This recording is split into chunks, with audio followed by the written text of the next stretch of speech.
Hello everyone, I am Mano Scaling, and I am here to help you today. I know you use this video to fall asleep, so before that, please like the video and subscribe to the channel, and also tell me where you are from and what time you are watching. Now get comfortable and relax.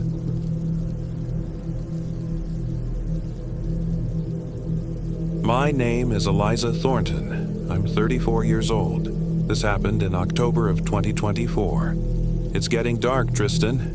We should have found the campsite by now. I clutched my phone, the battery indicator flashing red at 7%. The GPS had been glitching for the past hour, the blue dot jumping erratically across the screen of Schenipsett State Forest in Connecticut. My boyfriend of 3 years squeezed my shoulder. Just a little further, Eliza. The map shows we're close to Devil's Hop Yard Waterfall. We'll make camp there. Tristan Walker was always the optimist of our relationship. At 36, he had the energy and enthusiasm of someone a decade younger, with curly brown hair and a perpetual 5 o'clock shadow. His outdoor experience had initially drawn me to him, a welcome change from the finance bros I usually dated in Hartford. When he suggested this week-long trek through Connecticut's most remote hiking trails to celebrate our anniversary, I'd agreed despite my reservations.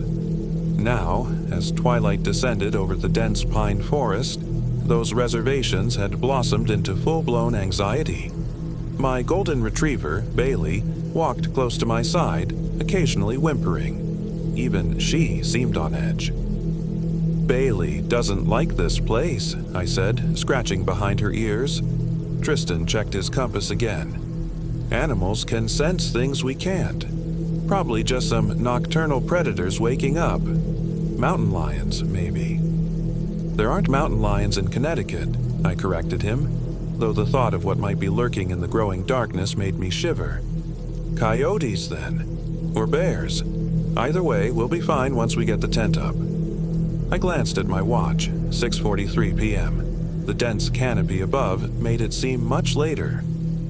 October in New England brings early sunsets, and the temperature was already dropping. I pulled my jacket tighter.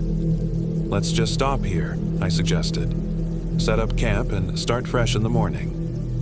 Tristan hesitated, then nodded. "Yeah, you're right. There's a small clearing just ahead." We pushed through a thicket of mountain laurel and found ourselves in a modest opening among the towering pines. The ground was relatively flat, covered in fallen needles that would provide some cushioning beneath our tent. Bailey immediately began exploring the perimeter, nose to the ground. I dropped my heavy backpack with relief while Tristan took out our tent. As he began assembling the poles, I collected kindling for a fire. The forest floor was damp from recent rain, and finding dry wood proved challenging. Still, I managed to gather enough to attempt a small blaze. Bailey suddenly froze, hackles raised, staring into the darkness beyond our clearing. "What is it, girl?" I asked, following her gaze. The dense wall of trees revealed nothing, but an unsettling feeling crept up my spine. Tristan approached, tent poles in hand. "She probably smells a raccoon or something." "Maybe." But Bailey wasn't the type to be bothered by wildlife. She was well socialized and typically unfazed by forest creatures. This was different. She was scared. As darkness fell completely, we finished setting up camp. Tristan managed to get a small fire going, though the flames burned an odd bluish-green color. "Must be the minerals in the wood," he explained when I pointed it out.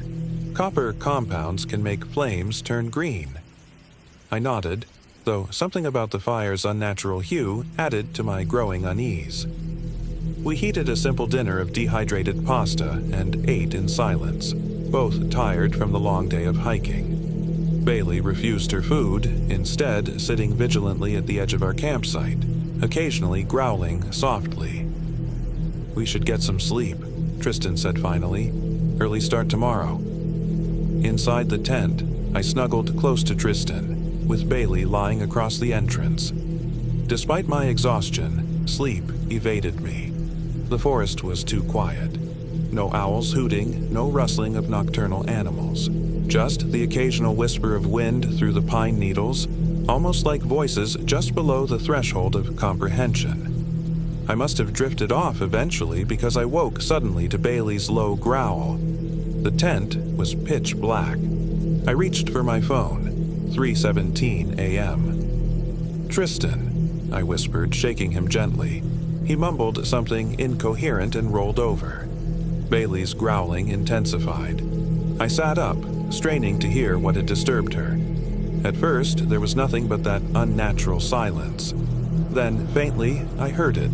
Cracking twigs and the soft crunch of footsteps on pine needles circling our campsite. "Tristan, wake up," I hissed, shaking him harder.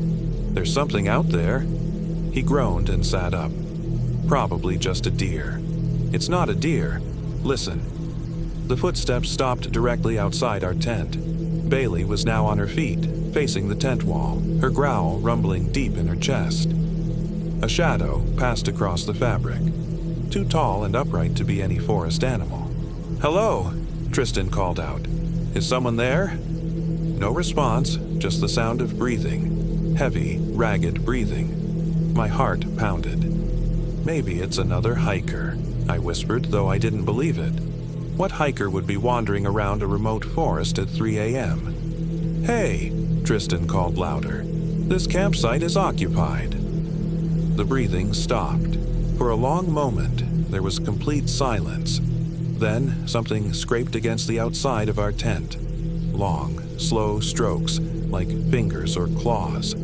Bailey barked furiously now, backing toward us. "That's it," Tristan said, reaching for the flashlight and unzipping the tent in one quick motion. The beam of light cut through the darkness as he stepped outside, Bailey bolting past him. I followed, my own flashlight in hand, scanning the trees surrounding our clearing. There was nothing there. No person, no animal. Bailey stood at the edge of the darkness, barking at something I couldn't see. "Bailey, come," I called, my voice shakier than I intended. Tristan walked the perimeter of our campsite, light sweeping methodically across the ground and up into the trees. "Probably a bear that took off when we made noise," he said, though he didn't sound convinced. I joined his search, my beam falling on the side of our tent.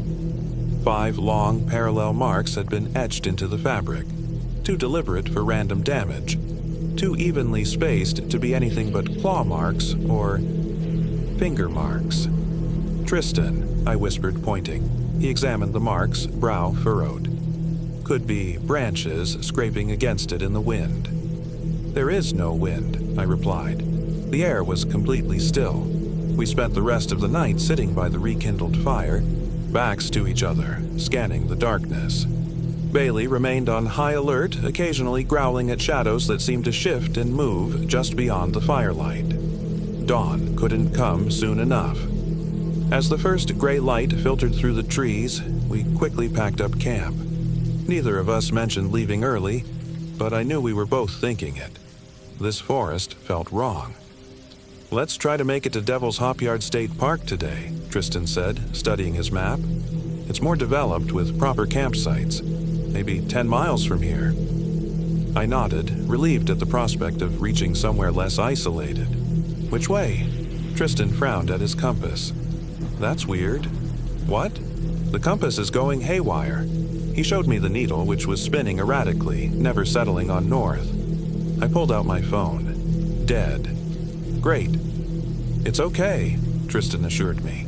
"The sun rises in the east. We need to head southeast to reach the park." He pointed. "That way." We shouldered our packs and set off, Bailey leading the way, seemingly eager to leave our campsite behind. The morning was misty, the forest eerily beautiful in the diffuse light. Under different circumstances, I might have appreciated it. After about an hour of hiking, I noticed something odd. "Tristan, does this area look familiar to you?" He stopped, looking around. "All forests look pretty similar." "No, I mean really familiar. Like we've been here before." I pointed to a distinctive crooked tree. "I remember that tree from yesterday." Tristan studied it, then shook his head. "It's just a similar tree." "And that rock formation?" I indicated a pile of stones that looked unmistakably like the one we'd passed the previous day. A flicker of uncertainty crossed his face. Let me check the map again. While he consulted his increasingly useless map, I wandered a few steps away, looking for anything that might confirm my suspicions. That's when I found it. My hair tie, bright blue against the brown forest floor.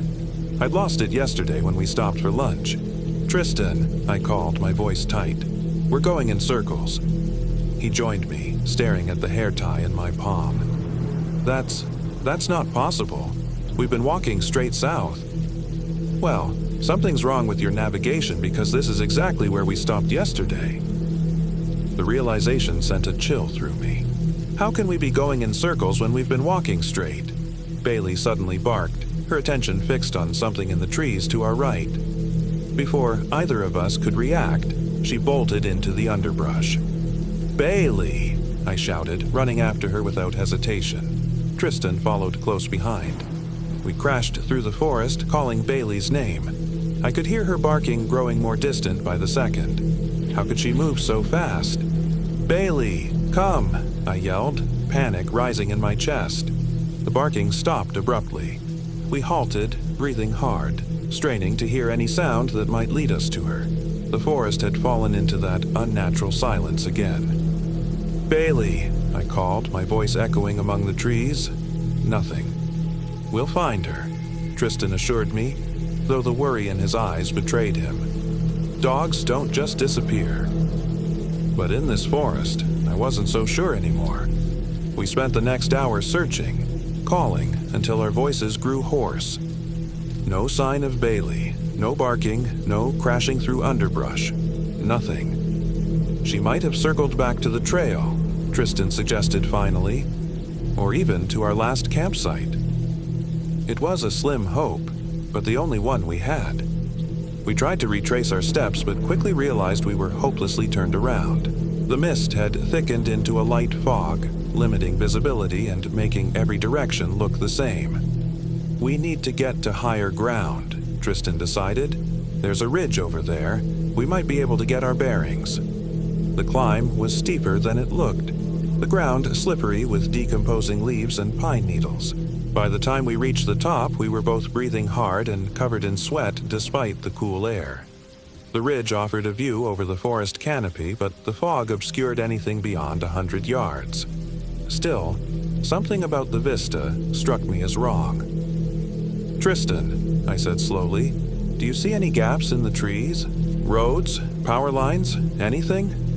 He scanned the horizon, realization dawning on his face. "This doesn't make sense. There should be civilization visible from here. We're in Connecticut, not the Amazon." He was right.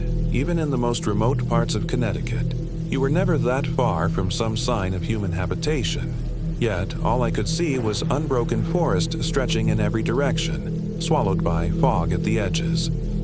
"Maybe we went further off trail than we thought," he suggested, but I could hear the doubt in his voice. A distant sound caught my attention. Barking. "Bailey." "Did you hear that?" I asked, already moving toward the sound. The barking came again, clearer this time. We scrambled down the other side of the ridge following the sound. The fog seemed to part before us, creating a corridor through the trees. "Bailey," I called. "Here, girl." The barking led us to another clearing, smaller than our campsite. In the center stood a single, massive pine tree, far larger and older than any of the surrounding trees. And tied to that tree with what looked like crude rope was Bailey.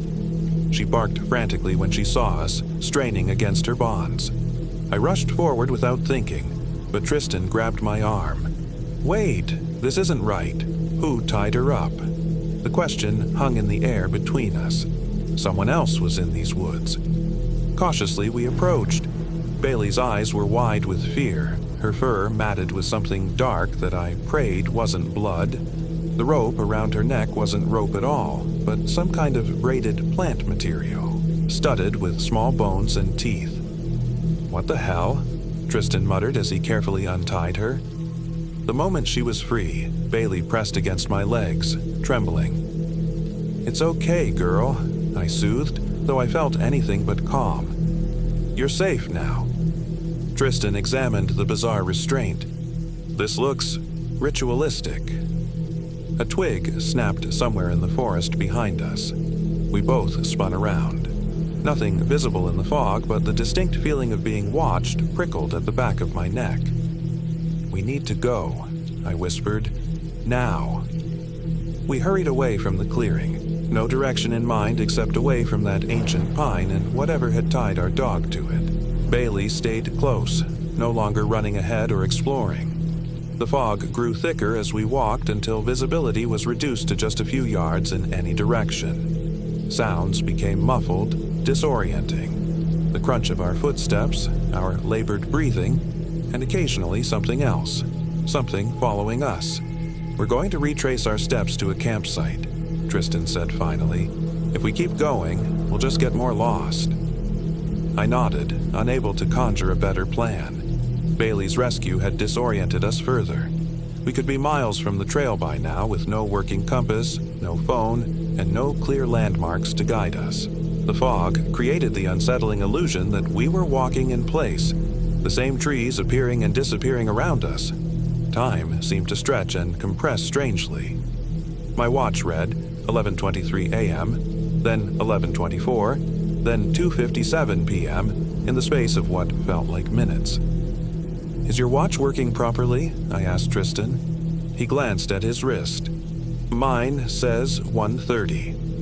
Neither matched the position of the sun, which we could barely make out as a diffuse glow through the fog and trees, but it seemed too low for midday. Eventually, we stumbled upon another clearing that looked suitable for a campsite. By then, the light was definitely fading, though our watches disagreed about the time. We were exhausted, hungry, and no closer to finding our way out of the forest. "We'll stay here tonight," Tristan decided.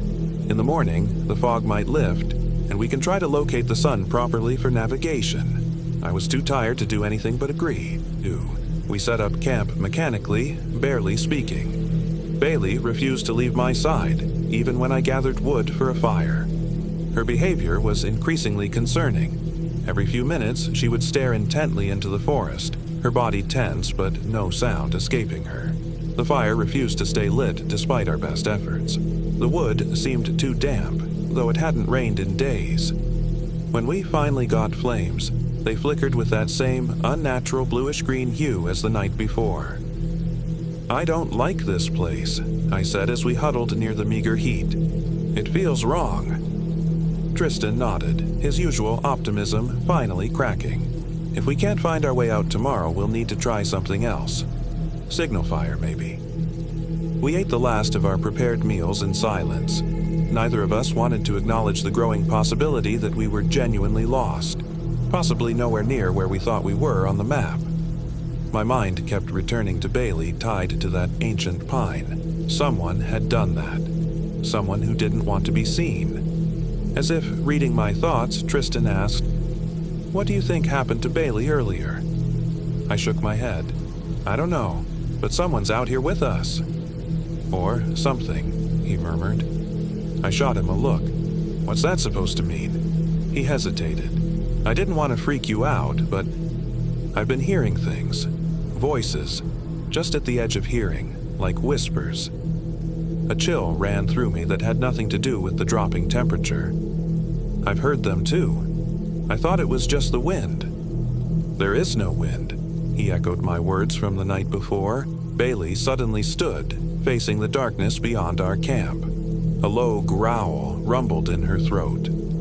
We both fell silent, straining to hear what had alerted her. At first, nothing. Then, faintly, the sound of twigs snapping under deliberate footsteps. Moving around the perimeter of our camp, just like the night before.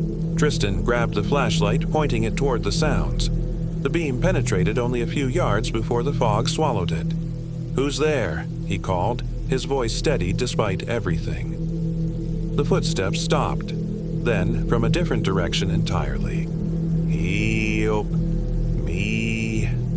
The voice was thin. It was childlike, with something profoundly wrong about it, as if someone was inexpertly mimicking a human voice.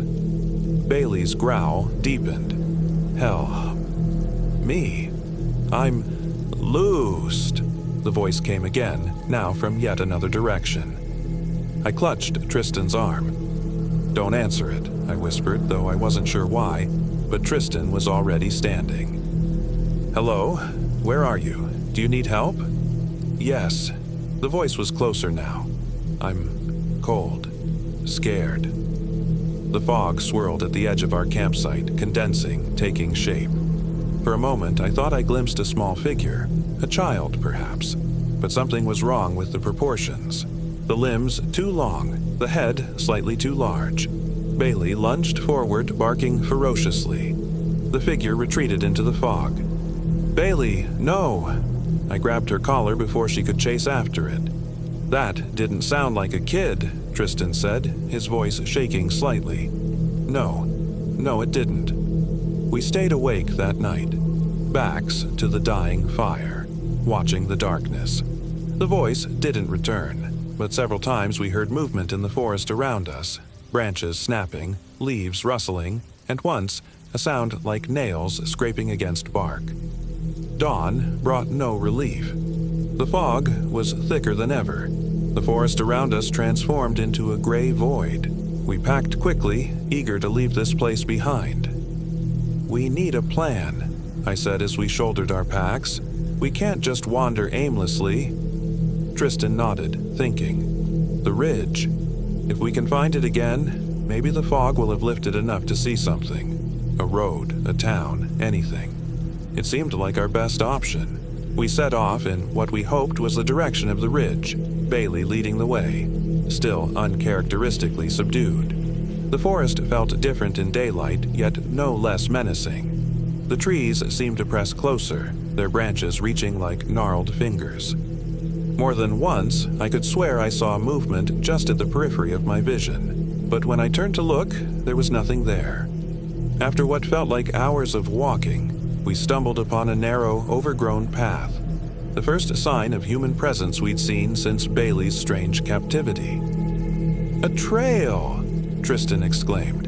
This has to lead somewhere. Hope blossomed in my chest as we followed the path.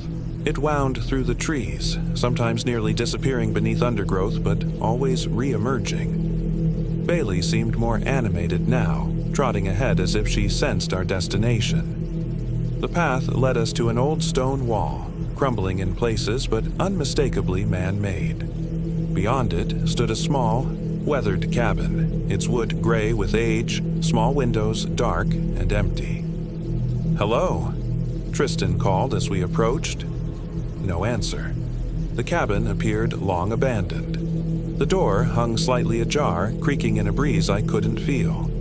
Bailey refused to go near it, planting herself firmly several yards away. Should we check inside? I asked, not entirely sure I wanted to. Tristan hesitated, then nodded. Might find something useful. A map, supplies. We approached cautiously. The door pushed open with a groan of rusted hinges. The interior was a single room, dusty and dim. A cast-iron stove occupied one corner, a small table and chair in another. A narrow bed with a moth-eaten blanket stood against the far wall. Looks like nobody's been here in years, Tristan remarked, examining a shelf of dusty canned goods. I moved to the table, where a leather-bound book lay open. A journal, perhaps. The pages were yellowed, covered in cramped, faded handwriting. I leaned closer to read. They're in the trees, always watching. The people of the pines, that's what the old-timers called them. I thought it was just stories. The entry trailed off into illegible scribbles. Tristan, I called, look at this. He joined me, reading over my shoulder. Looks like the ramblings of some hermit. I flipped to another page, dated October 17th, 1978. The fog came again today, thicker than before. When the fog comes, time slips. Hours pass like minutes, or minutes like days, and they come with it. I hear their voices calling, mimicking. They've taken my dog, poor old Rex. Found him tied to the great pine. Wrong, somehow. not wrecks anymore. My blood ran cold. I looked at Tristan, whose face had paled. Coincidence, he said, but he didn't sound convinced. I turned more pages. The entries became increasingly erratic, the handwriting deteriorating. They want me to join them, become one of them. The people of the pines, ancient, hungry, patient. The forest is theirs, always has been. We're just visitors, unless we stay too long. The final entry, dated simply October, read, "Can't leave, tried. Forest brings me back, always back to the great pine. Their home, their heart. Maybe if I give them what they want." The rest of the page was blank. I closed the book with trembling hands. "We need to leave. Now." Tristan nodded, no argument this time.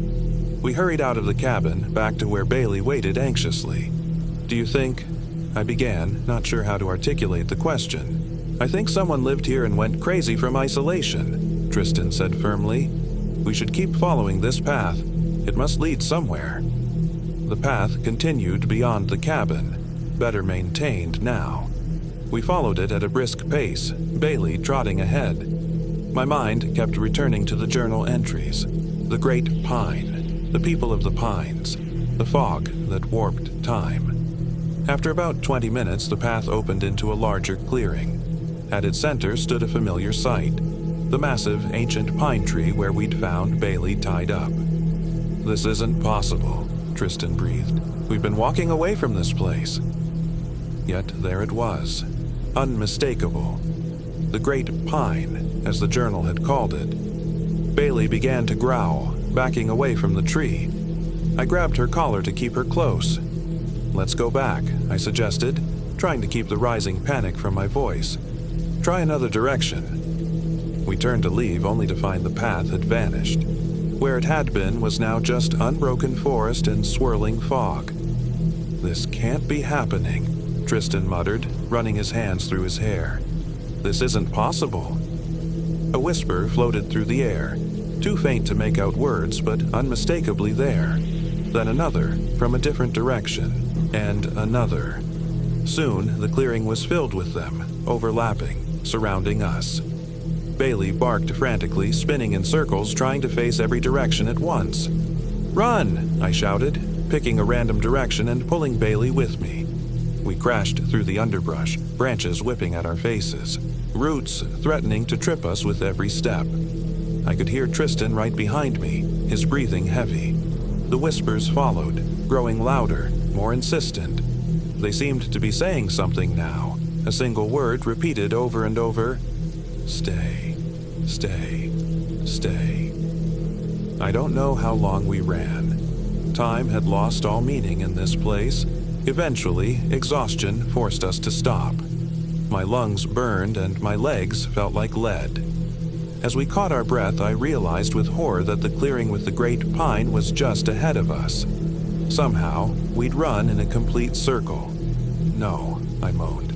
"This isn't happening." Tristan looked just as defeated. "We can't outrun it. Whatever this place is, it doesn't want us to leave." As the reality of our situation sank in, the fog began to lift slightly. Not entirely, but enough to see more of the clearing and what surrounded it. Carved into the trees encircling the great pine were faces. Hundreds of them, crude but unmistakable. Human faces in various expressions of agony, their mouths open in silent screams. Some looked fresh, the wood still pale where it had been cut. Others were ancient, nearly grown over by bark and lichen. "Oh, God," I whispered. Movement caught Bailey's attention. She turned, hackles raised toward the great pine. A figure stood beside it now, a man, thin and stooped, dressed in tattered clothes. His face was gaunt, eyes sunken. He looked solid enough, but something about him seemed wrong. Too still, too pale. "You shouldn't have come here," he said, his voice dry as dead leaves. "This is their place." "Who are you?" Tristan demanded. "What is this place?" "Name's Morris Thatcher. Was, anyway. Been here. Long time now." He gestured vaguely at the carved faces. We all have. The people of the pines, I said, remembering the journal. That was your cabin we found. He nodded slowly. Built it, trying to have a normal life. Stupid. Can't have normal here. His gaze drifted to the great pine. They don't allow it. Who are they? Tristan asked. Morris's eyes returned to us, something like pity in them. Ancient things. Older than people. When settlers came, they took their forest. Cut down trees, built towns, but not here. Here, they remained. Protected this place. Their place. What do they want? I asked, though I feared I already knew the answer. Company. Morris smiled, revealing blackened teeth. Gets lonely, living forever. They take travelers, make them part of the forest. Part of them. He gestured at the carved faces again. We stay. We watch. We bring others. Bailey growled at Morris, who didn't seem bothered by it. Your dog knows, he said. Animals always know. They tried to take her first. Make her lead you to the great pine. When that didn't work, they used me. He looked almost apologetic. I have to do what they want. We all do. We're leaving, Tristan declared, grabbing my hand. Come on, Eliza. Morris shook his head. Told you, can't leave. Forest brings you back. Always back to the great pine. As if summoned by his words, the whispers began again, louder now. The fog thickened around the edges of the clearing, cutting off any escape route. Please, I begged, there must be a way out. For a moment, something like resistance flashed in Morris's dead eyes. There is one way. They always take at least one. Satisfy them, others might go free. What do you mean, take? Tristan asked, his voice tight. Morris pointed to the great pine. Become part of it, part of them. Stay forever. No, I said firmly. We're not sacrificing anyone. There has to be another way. The whispers grew more agitated. The fog began to take shapes, vaguely humanoid figures moving just at the edge of visibility. Morris backed away toward the great pine. Won't be your choice, he said. They decide. They always decide. The figures in the fog drew closer, more distinct now. They were tall, unnaturally thin, with limbs that bent at odd angles. Their faces were smooth expanses of bark, with only crude indentations suggesting eyes and mouths. Bailey went wild, barking and snarling. Tristan pulled me closer, both of us backing away until we bumped against a tree. The carved face behind me seemed to move in the corner of my eye, its wooden mouth working silently. Run, Morris said suddenly, his voice different, more human, more urgent. When I tell you, north. Follow dog, they hate dogs, pure, can find way out. Before I could process what he meant, Morris let out a horrible scream and ran toward the nearest fog figure, crashing into it. Now! Tristan grabbed my hand and we ran, Bailey leading the way. Behind us, Morris's screams turned to gurgles, then silence. We crashed through the forest following Bailey, who seemed suddenly purposeful in her movements. The whispers pursued us, angry now, no longer words but hisses and shrieks. Trees reached for us with branch fingers, roots rose to trip us, but Bailey found a path through. North, always north, a direction that had been impossible to maintain before. How long we ran, I don't know. Time had no meaning in this place, but eventually the forest began to thin. The fog dissipated, the whispers faded, and suddenly we were stumbling onto a paved road. Bailey already standing on the asphalt, waiting for us. A sign nearby read, Devil's Hop Yard State Park, 2 miles. We collapsed, gasping for breath, hardly daring to believe we'd escaped. Bailey came to lick my face, her demeanor almost back to normal. We made it, Tristan breathed. I can't believe we made it. I nodded, still trying to process everything that had happened. Do you think Morris is... I don't know, but he saved us. We sat in silence for a moment, letting reality settle back around us. Cars occasionally passed, normal people going about their normal lives, completely unaware of what lurked in the heart of Schnipsit State Forest. Eventually, we picked ourselves up and started walking toward Devil's Hop Yard. We'd report our experience, I supposed, though I doubted anyone would believe us. They'd search for Morris Thatcher and find nothing but an abandoned cabin, if even that. As we walked, I realized something was indeed different about Bailey. She stayed close to me, as always, but her eyes were changed. There was a depth to them that hadn't been there before, an awareness that seemed almost human. And sometimes, when she thought I wasn't looking, I could swear she was smiling. I never went camping again. Tristan and I broke up a month later. Neither of us could look at the other without remembering. The authorities searched for Morris Thatcher but found nothing in the coordinates we gave them. The cabin didn't exist. The Great Pine didn't exist. But sometimes when the fog rolls in heavy and the wind falls silent, I hear them. Whispers just at the edge of hearing. They're patient, they're ancient. They're still there. The people of the pines, waiting for unwary travelers. And sometimes I catch Bailey staring out the window into the fog, listening to something I can't hear. And I wonder what really followed us out of that forest.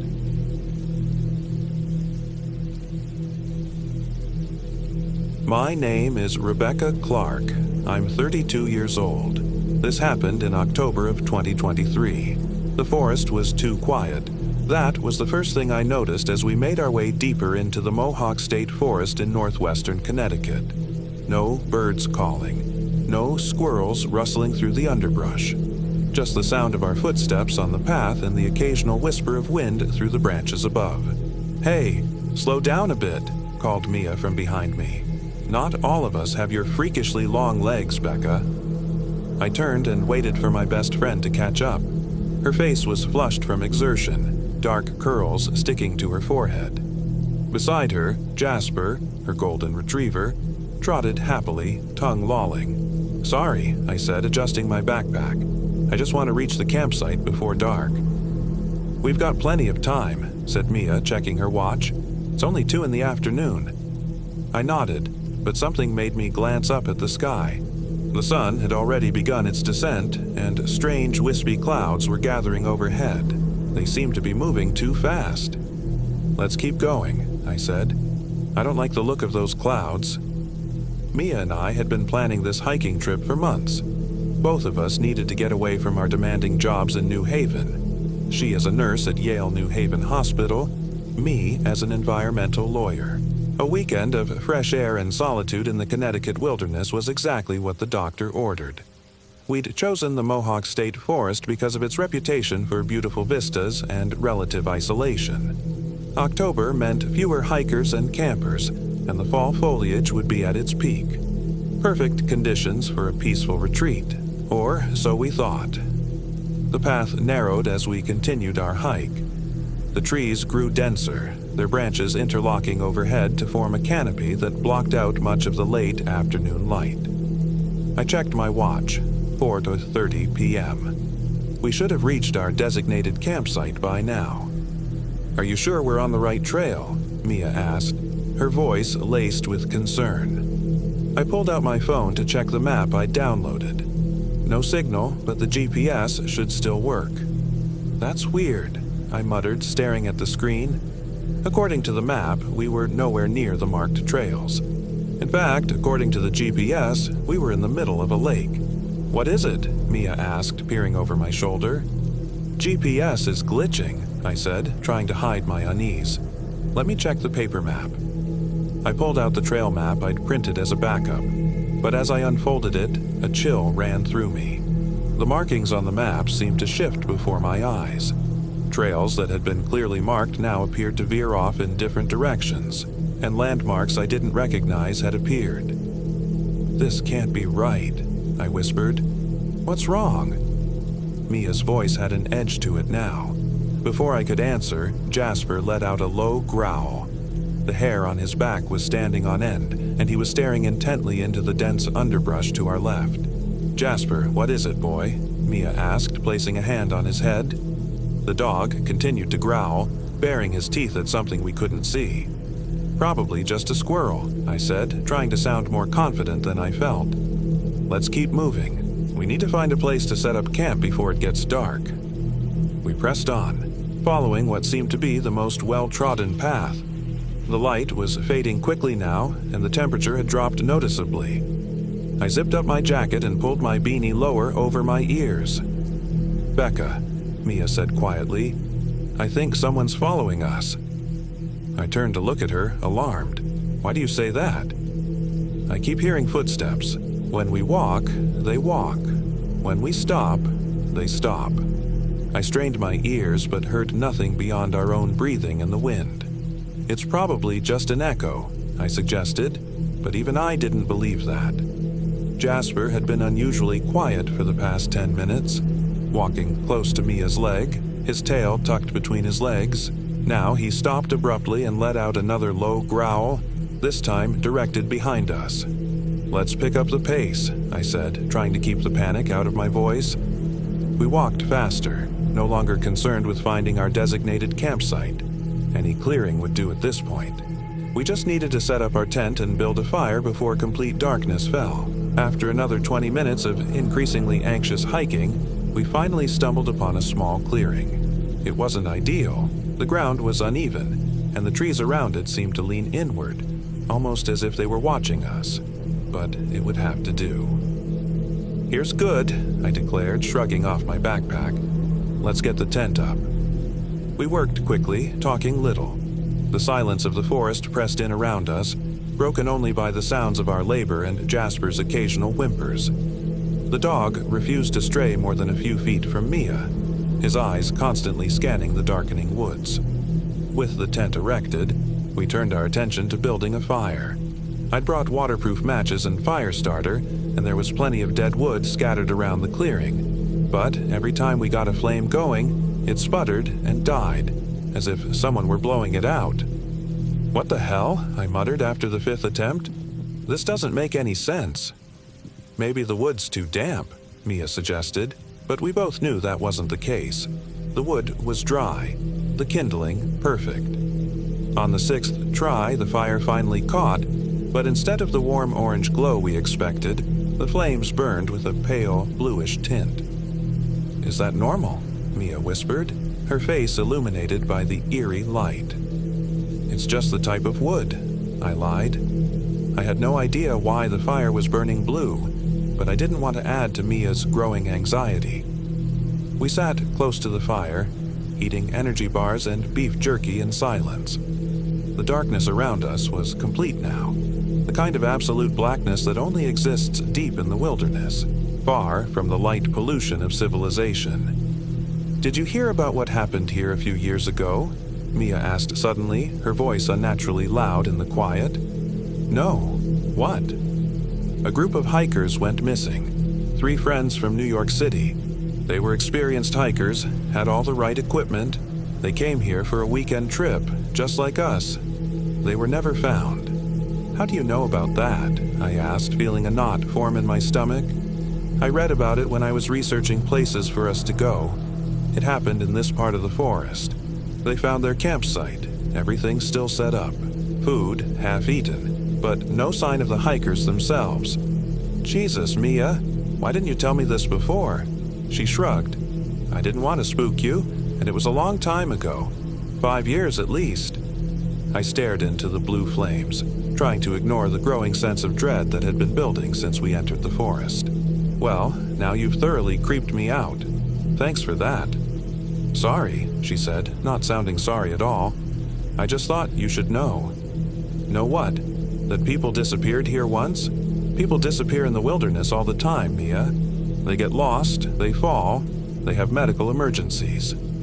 These people didn't just disappear. Becca, they vanished. No trace. And there were stories." "What kind of stories?" I asked, despite myself. "Local legends, about something that lives in these woods. The natives called it the Wendigo." I rolled my eyes. "Oh, come on. Don't tell me you believe in that supernatural crap." "I'm just telling you what I read," Mia said defensively. The Mohegan tribe believed that the Wendigo was once human, but became possessed by a hunger so great that it transformed into a monster. It's said to mimic human voices, to lure people deeper into the woods. Well, I haven't heard any mysterious voices calling my name, so I think we're safe, I said with forced lightness. Just then, Jasper's head shot up, his ears perked. He let out a soft whine and looked toward the edge of the clearing. "What is it, boy?" Mia asked, following his gaze. I squinted into the darkness but could see nothing beyond the circle of firelight. "Probably just a nocturnal animal," I said. "A raccoon or something." But Jasper continued to stare, his body tense, and then, from somewhere in the darkness beyond our campsite, came a sound that made my blood run cold. The clear, unmistakable sound of someone, or something, whispering my name. "Rebecca." I froze, my energy bar halfway to my mouth. "Did you hear that?" I whispered to Mia. Her face had gone pale. "Hear what?" "Someone said my name." Mia's eyes widened. "I didn't hear anything." "Rebecca, come to me." The voice was soft, almost gentle, but there was something wrong about it, as if it were coming from a throat not meant for human speech. Jasper was on his feet now, growling deep in his chest. The hair along his spine was raised, and he was facing the exact direction from which the voice had come. "You must hear it now," I said, my own voice shaking. Mia shook her head slowly. "I don't hear anything, Becca. Just the wind." "It's not the wind. Someone's out there, calling my name." "Rebecca, I'm waiting." The voice was clearer now, more insistent, and it was moving, circling around the edge of the clearing just beyond the reach of our firelight. I got to my feet, scanning the darkness desperately.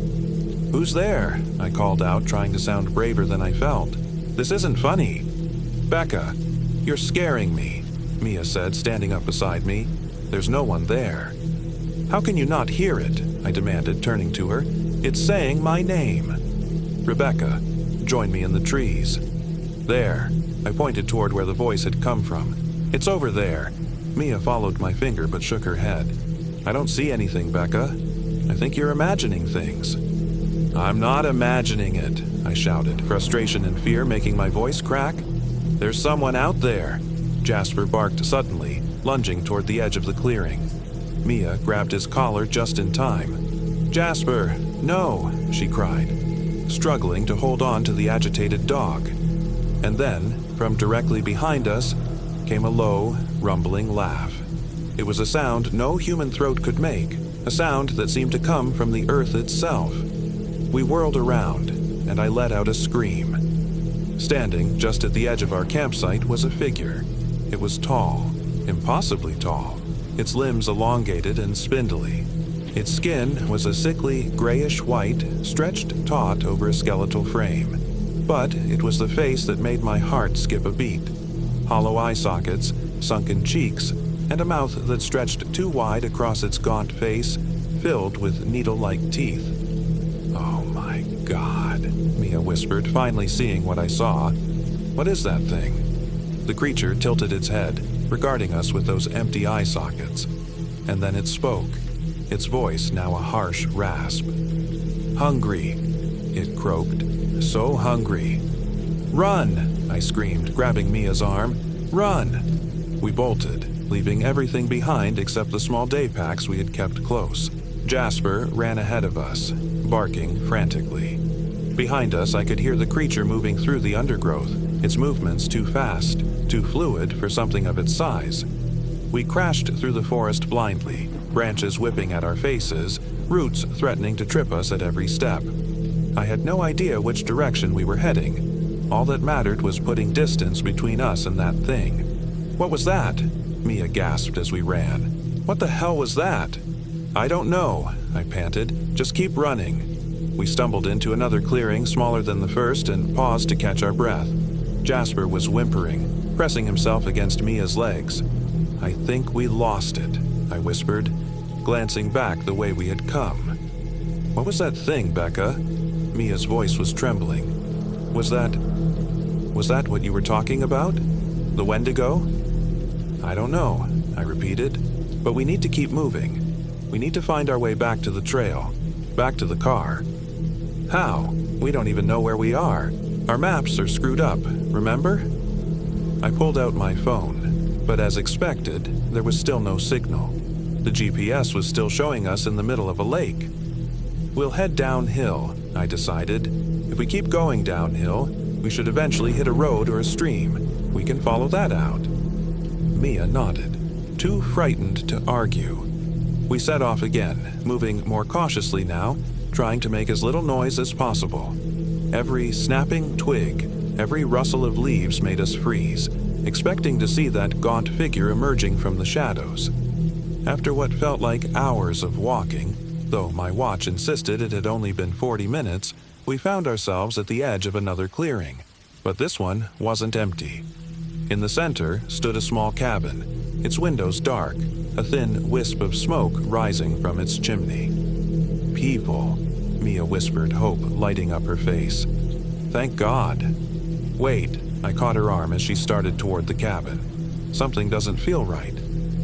The cabin looked old, its log walls weathered and dark with age. There was no vehicle parked outside, no sign of modern amenities. Who would be living out here, so deep in the forest? We need help, Becca, Mia insisted. Whoever lives there might know the way out. They might have a phone or a radio. I hesitated, every instinct telling me to stay away from that cabin. But Mia was right. We needed help. And what choice did we have? We couldn't spend the night in the forest, not with that thing hunting us. Okay, I said finally. But be careful. We approached the cabin slowly, Jasper staying close to Mia's side. As we drew nearer, I noticed details that had been obscured by distance. The roof was partially collapsed on one side. Many of the windows were broken. And the smoke rising from the chimney was not the white or gray of a normal fire, but a strange, greenish color. I don't think anyone lives here, I whispered. Look at the state of it. Then who lit the fire? Mia asked. Mia. We reached the front door, which hung slightly ajar. The wood was rotting, the hinges rusted. Hello? I called out, knocking on the door frame. Is anyone there? We're lost hikers and we need help. No response. Try again, Mia urged. Hello? I called louder. Please, if anyone's there, we need help. Still nothing. I pushed the door open wider, wincing at the loud creak of the hinges. We're coming in, I announced. We mean no harm. The interior of the cabin was dark, illuminated only by the faint glow of dying embers in the hearth. The greenish smoke hung in the air, acrid and strange-smelling. The cabin consisted of a single room, sparsely furnished with a rough-hewn table, 2 chairs, and a narrow bed pushed against the far wall. Hello? I called again, stepping inside. Mia followed, clutching Jasper's collar. The dog was growling softly, his eyes fixed on the bed. There's no one here, Mia said, looking around. But someone was. Look, the fire's still going. I moved toward the hearth, hoping to find something we could use. Matches, a lantern, anything. But as I drew closer to the fire, I realized that what was burning wasn't wood at all. They were bones. Human bones. I stumbled backward, a scream caught in my throat. What is it? Mia asked, alarmed by my reaction. We need to go, I managed to say. Now. Why? What? Her question was cut off by a soft thud from outside the cabin. Then another. Footsteps, heavy footsteps approaching the door. Mia's eyes widened in terror. It found us, she whispered. I looked around frantically for an escape route. There was a small window at the back of the cabin, just big enough for us to squeeze through. The window, I hissed, pointing. Go. Mia didn't hesitate. She rushed to the window, pushing Jasper through first, then climbing out herself. I was right behind her, casting one last glance over my shoulder at the door. It was opening, slowly, the creaking of the hinges loud in the silence. And through the widening gap, I could see a skeletal hand, its fingers too long, the skin stretched too tight over the bones. I dove through the window just as the door swung fully open. We found ourselves behind the cabin, facing another stretch of dense forest. "Which way?" Mia asked, panic making her voice high and breathless. "Just go." I pointed away from the cabin. "Run!" We took off again, crashing through the underbrush. Jasper led the way, his golden fur a beacon in the darkness. Behind us, I heard the cabin door slam shut, followed by the sound of breaking glass. The creature was coming through the window after us. We ran until our lungs burned and our legs threatened to give way beneath us. Finally, we collapsed behind a fallen tree, trying desperately to muffle the sound of our labored breathing. "Do you think we lost it?" Mia whispered after a moment. I peered over the log, scanning the forest behind us. Nothing moved in the darkness. "I think so," I whispered back. "For now, at least." "What was that thing, Becca? And that cabin? Those bones?" "I don't know," I said again, wishing I had a better answer.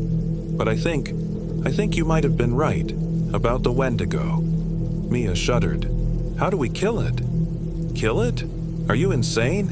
We need to get out of here, not fight that thing." "But what if we can't get out? What if it keeps hunting us, leading us in circles?" I hadn't considered that possibility, but now that Mia mentioned it, I realized she might be right. Our maps were useless, our GPS defunct. What if the creature was somehow responsible for that? What if it was manipulating our perception, ensuring we remained lost in its hunting ground? "I don't know how to kill a Wendigo," I admitted. "The legends say they're nearly immortal." "Nearly?" Mia seized on the word. "That means there's a way." I racked my brain, trying to remember anything I'd ever read or heard about Wendigo lore. "Fire," I said finally. "I think fire is supposed to be effective.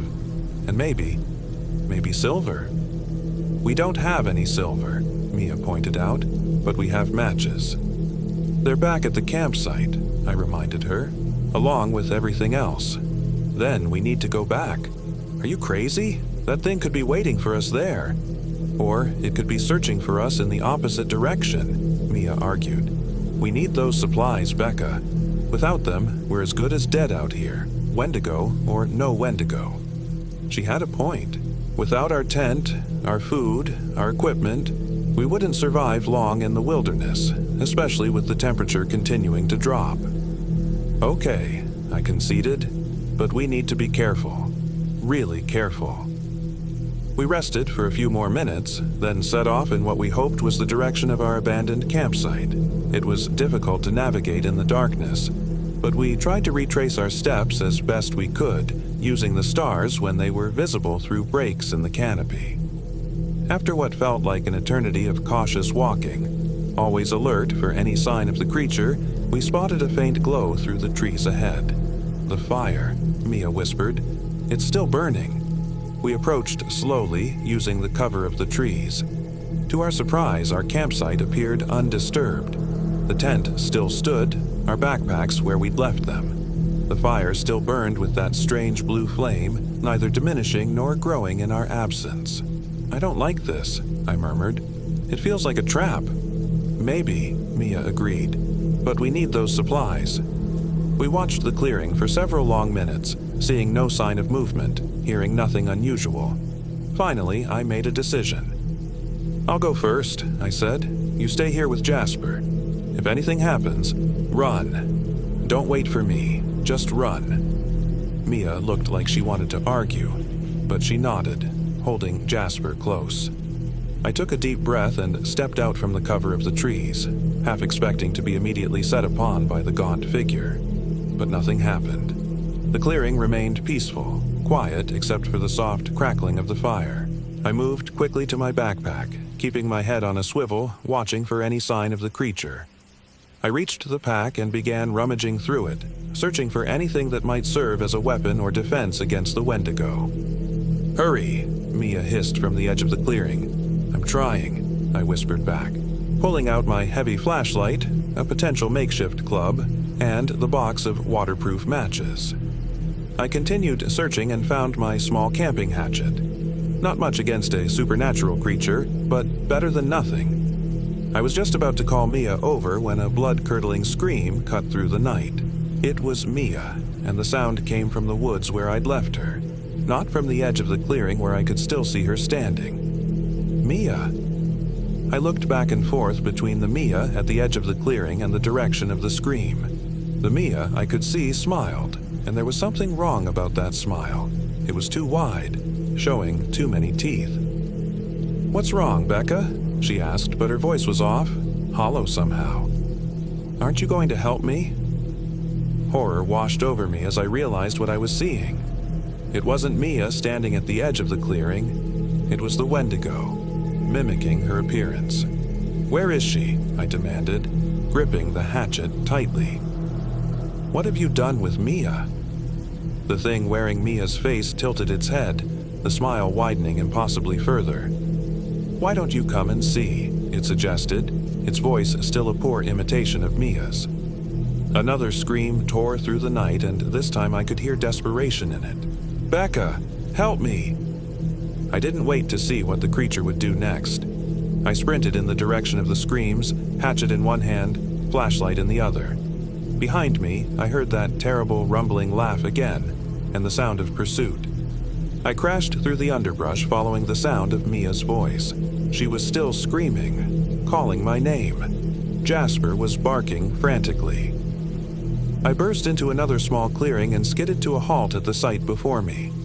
Mia was suspended several feet off the ground, held aloft by thick vines that had wrapped around her arms and legs.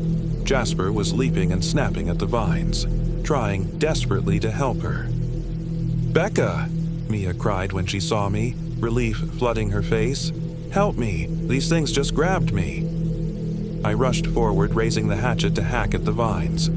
But as I drew closer, I noticed something strange. The vines weren't attached to any trees or plants. They seemed to be growing directly out of the ground. "Mia, hold still," I called, approaching cautiously.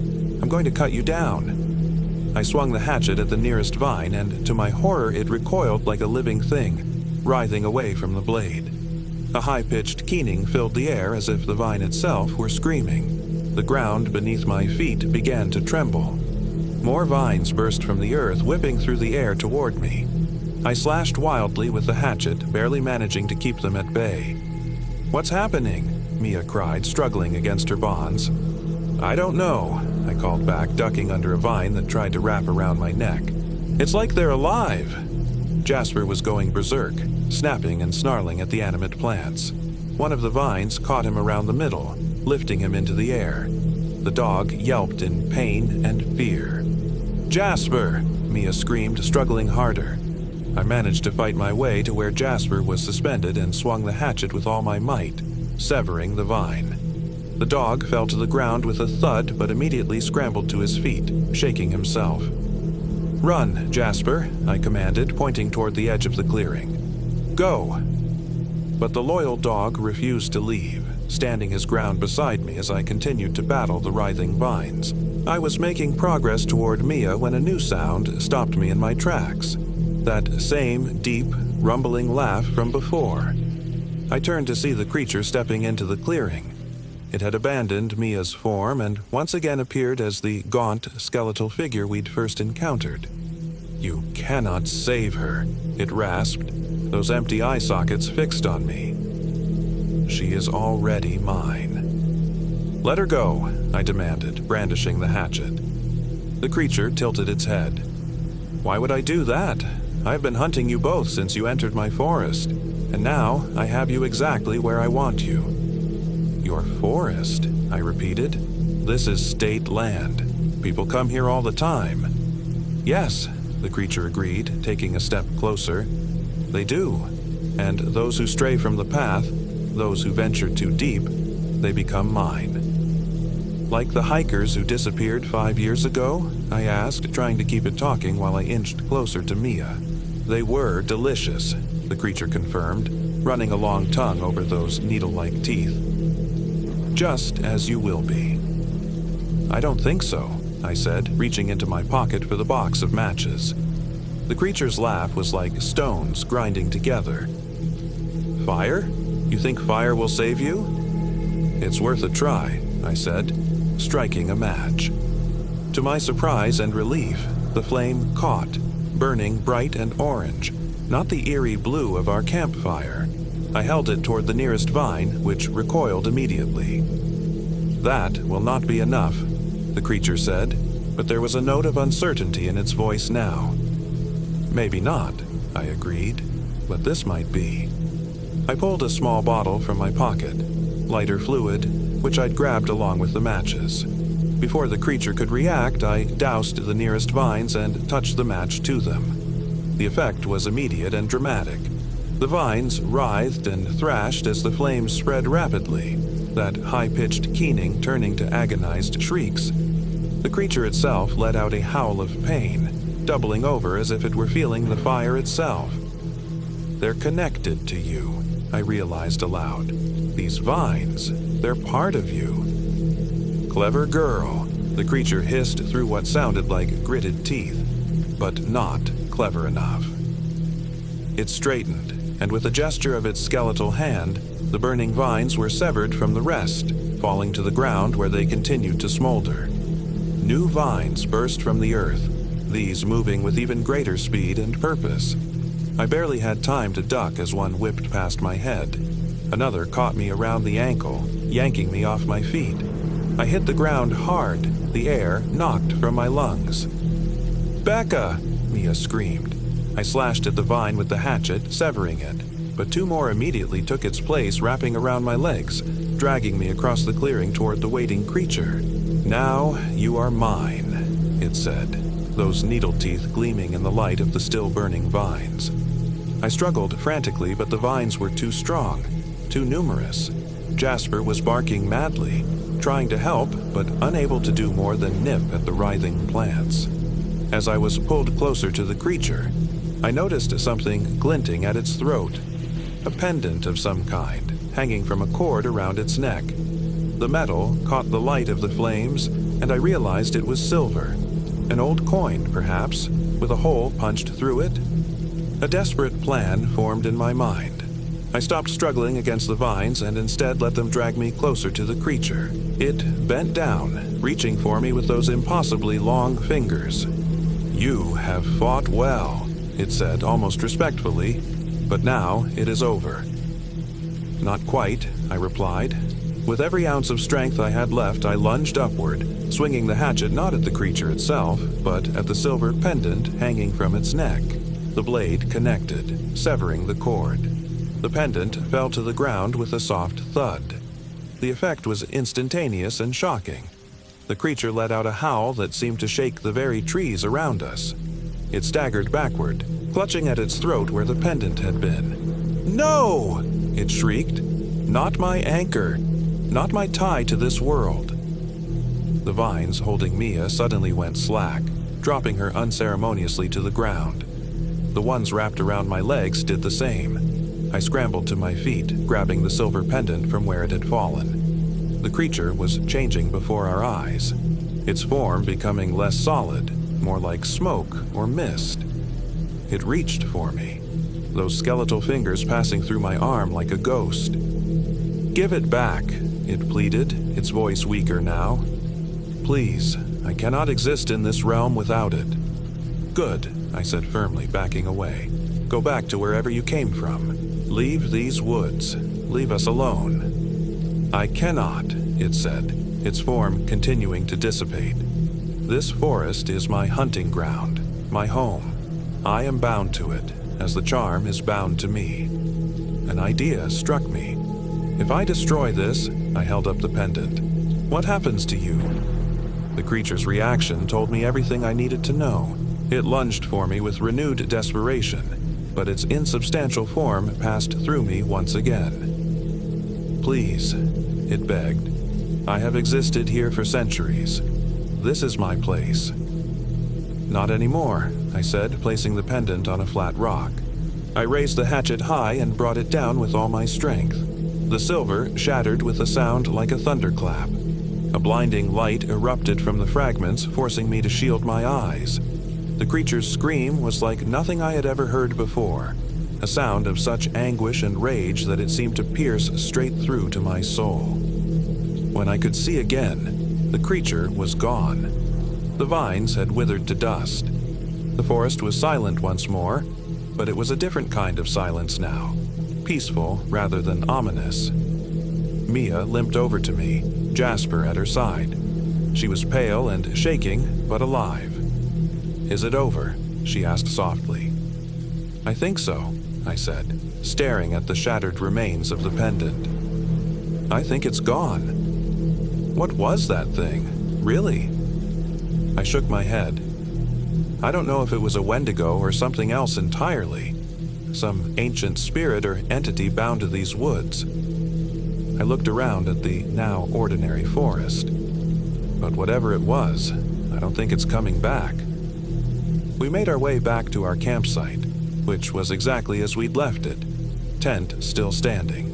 Fire now burning with a normal orange flame.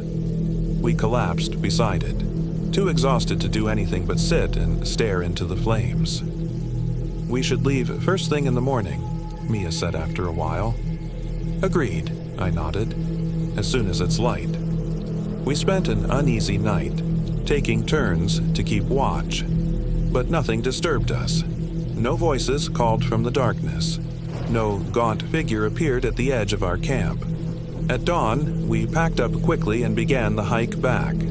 To our surprise, the trail was exactly where it should be, clearly marked and easy to follow. Our maps made sense again, and my phone's GPS showed our exact location in Mohawk State Forest, not in the middle of some non-existent lake. The hike back was uneventful, almost suspiciously so.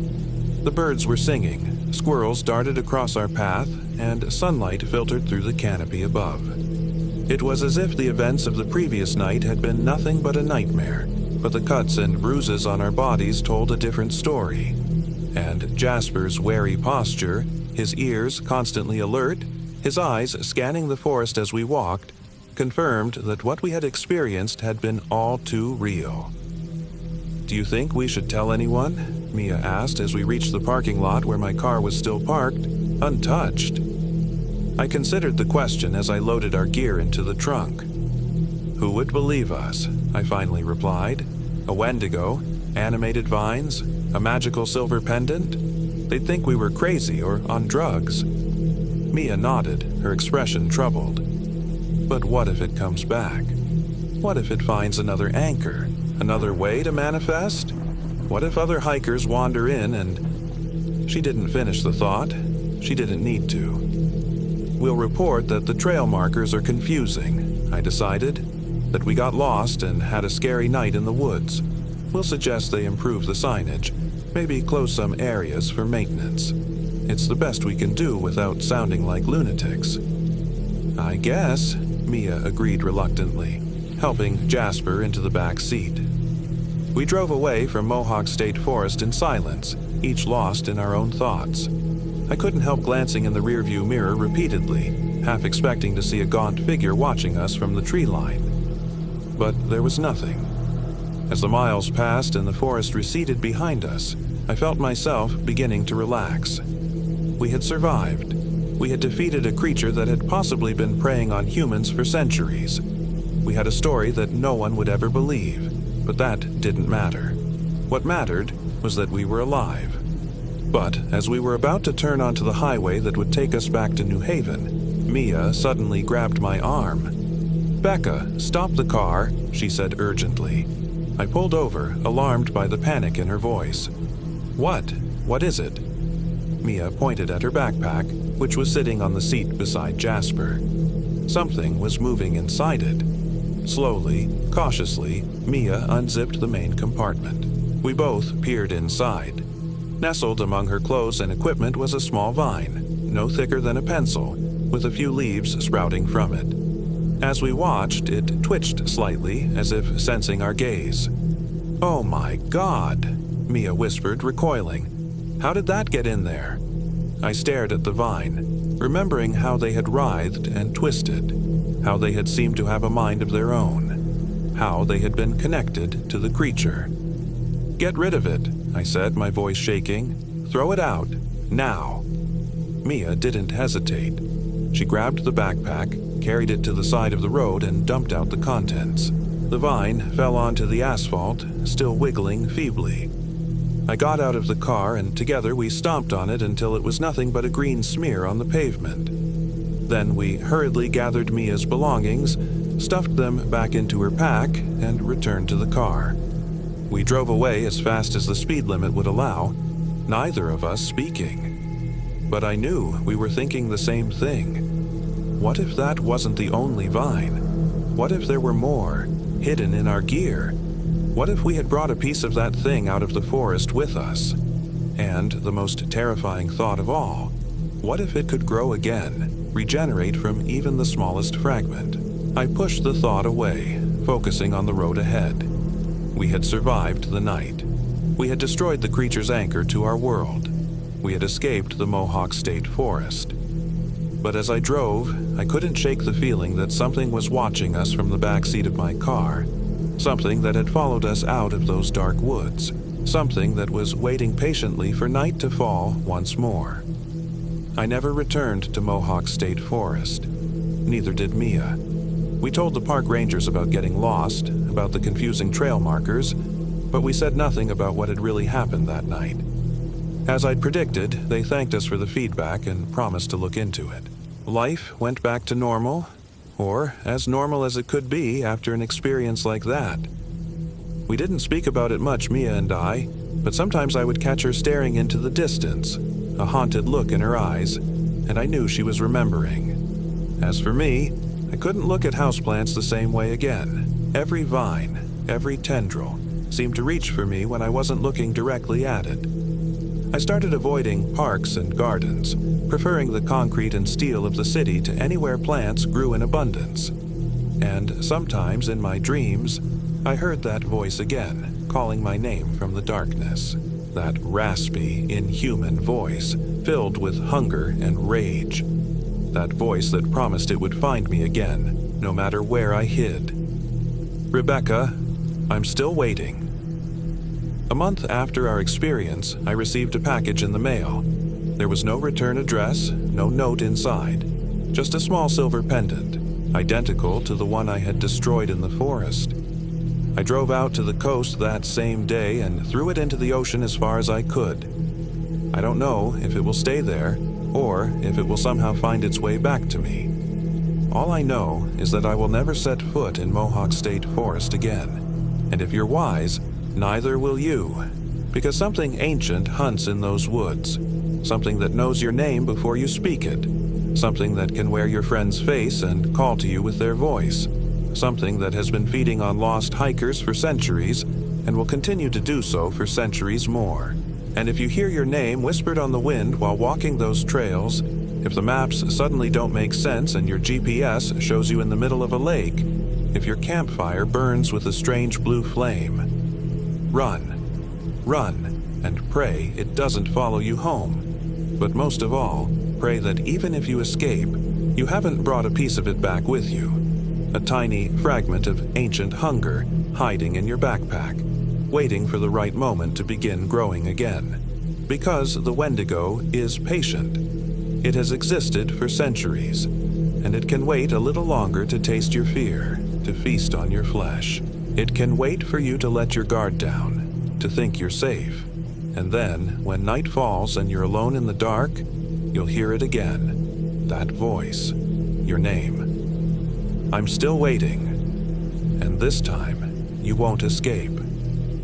Every few years, there are reports of hikers going missing in Mohawk State Forest. Most are found, cold and confused, but ultimately unharmed. They all tell the same story. The trails seemed to shift. Their GPS devices malfunctioned. They felt like they were being watched. But some hikers are never found.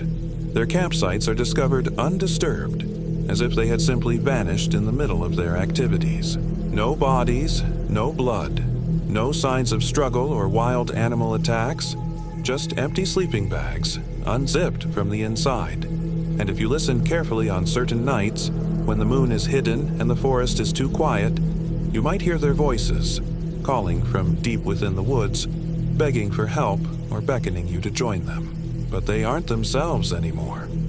They belong to something else now, Something ancient and hungry that wears their faces and speaks with their voices but is nothing like them at all.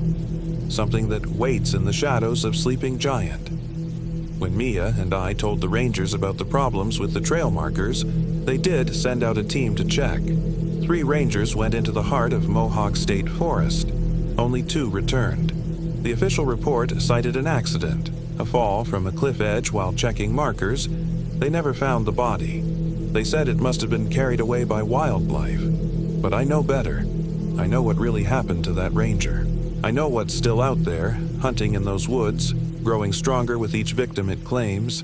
And sometimes, on dark nights when the wind blows just right, I swear I can hear scratching at my window. Tiny, delicate sounds, like the tip of a vine searching for a way inside. I keep a box of matches and a can of lighter fluid beside my bed now, just in case, because the Wendigo is patient. But so am I. And I'm still waiting, too. The end.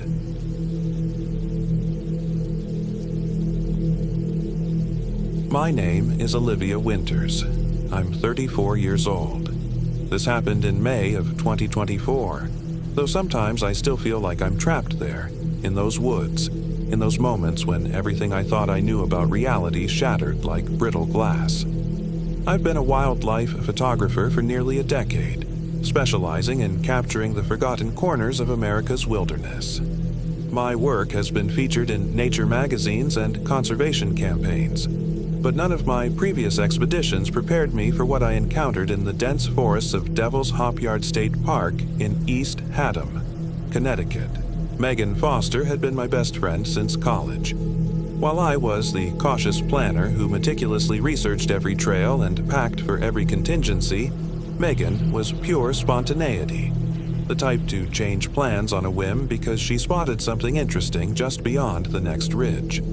Her bright laugh and endless optimism had pulled me through my divorce 6 months earlier, and this trip was her idea, a way to help me reconnect with myself and my passion for photography after months of emotional numbness. "Come on, Liv," she'd said over the phone. "There's this gorgeous state park in Connecticut with waterfalls and these weird rock formations. Chapman Falls is supposed to be incredible, and there are all these legends about the place. The Devil's Hopyard. Doesn't that just sound like somewhere we need to explore?" I'd been hesitant. May in New England meant unpredictable weather, and I'd heard that parts of Devil's Hopyard were remote enough that cell reception was spotty at best.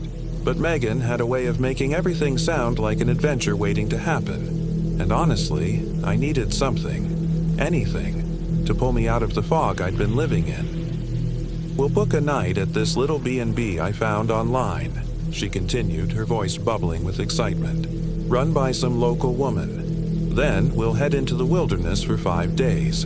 Just us, the trees, and whatever creatures you want to photograph." That's how we found ourselves driving down a narrow tree-lined road that wound deeper into the Connecticut countryside than I'd thought possible. Our GPS had lost signal 30 minutes earlier, and we were navigating by the hand-drawn map the B&B owner had emailed us. "Are you sure this is right?" I asked, peering through the windshield at the thickening forest. The afternoon light filtered through the canopy in dappled patterns, beautiful but disorienting. "Whispering Pines B&B, just 2 more miles down this road," Megan confirmed, squinting at the map. "Eleanor, that's the owner, said it's the only house out this way." The road narrowed further, branches scraping against the sides of my Subaru. Just as I was about to suggest turning back, the trees opened up to reveal a small clearing. In the center stood a Victorian farmhouse, its white paint grayed with age, surrounded by towering pine trees that swayed and whispered in the breeze. "Told you," Megan said triumphantly, folding the map and shoving it into the glove compartment. As we pulled up to the house, the front door opened. A woman who looked to be in her 60s stepped onto the porch. She had silver hair pulled back in a neat bun, wore a floral print dress that seemed from another era, and smiled with such genuine warmth that my initial unease began to fade. "You must be Megan and Olivia," she called as we stepped out of the car. "I'm Eleanor Blackwood. Welcome to Whispering Pines." Eleanor was the perfect hostess, attentive but not intrusive.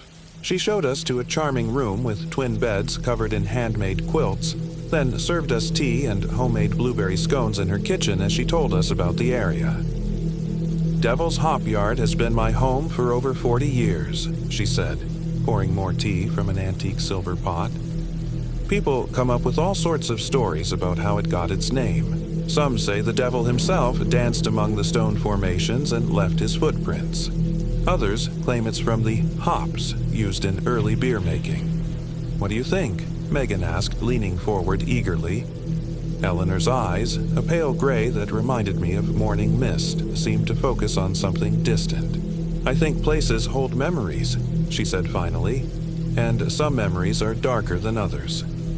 Something in her tone made the hair on my arms rise, but Megan just nodded enthusiastically. That's why we're here. Well, that and Liv's photography. She's incredible. Captures things most people miss. Eleanor's gaze shifted to me, assessing. Is that so? You have a gift for seeing what others cannot? I shifted uncomfortably. I just pay attention. Eleanor smiled, but something flickered behind her eyes. Be careful what you pay attention to in these woods, dear. Not everything wants to be seen. That night I dreamt of running through endless trees, pursued by something I couldn't see but could feel breathing down my neck. I woke, gasping, sweat-soaked sheets twisted around me. Across the room, Megan slept peacefully, her face half buried in her pillow. I slipped out of bed and went to the window. The moon was nearly full, casting the pines in silver light.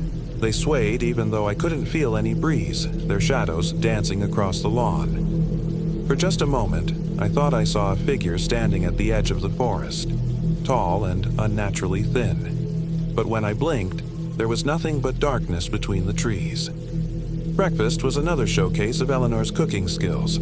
Fluffy pancakes with fresh berries and hand-whipped cream. As we ate, she drew us a detailed map of hiking trails, marking spots she thought would be good for photography. There's a spring here, she said, her finger tapping a spot deep in the wilderness. The water is exceptionally clear. And here, her nail, I noticed, was slightly curved and pointed, is an old trapper's cabin, abandoned decades ago but still standing. Very photogenic. Thanks so much, Megan said, carefully folding the map and tucking it into her backpack. This is incredibly helpful.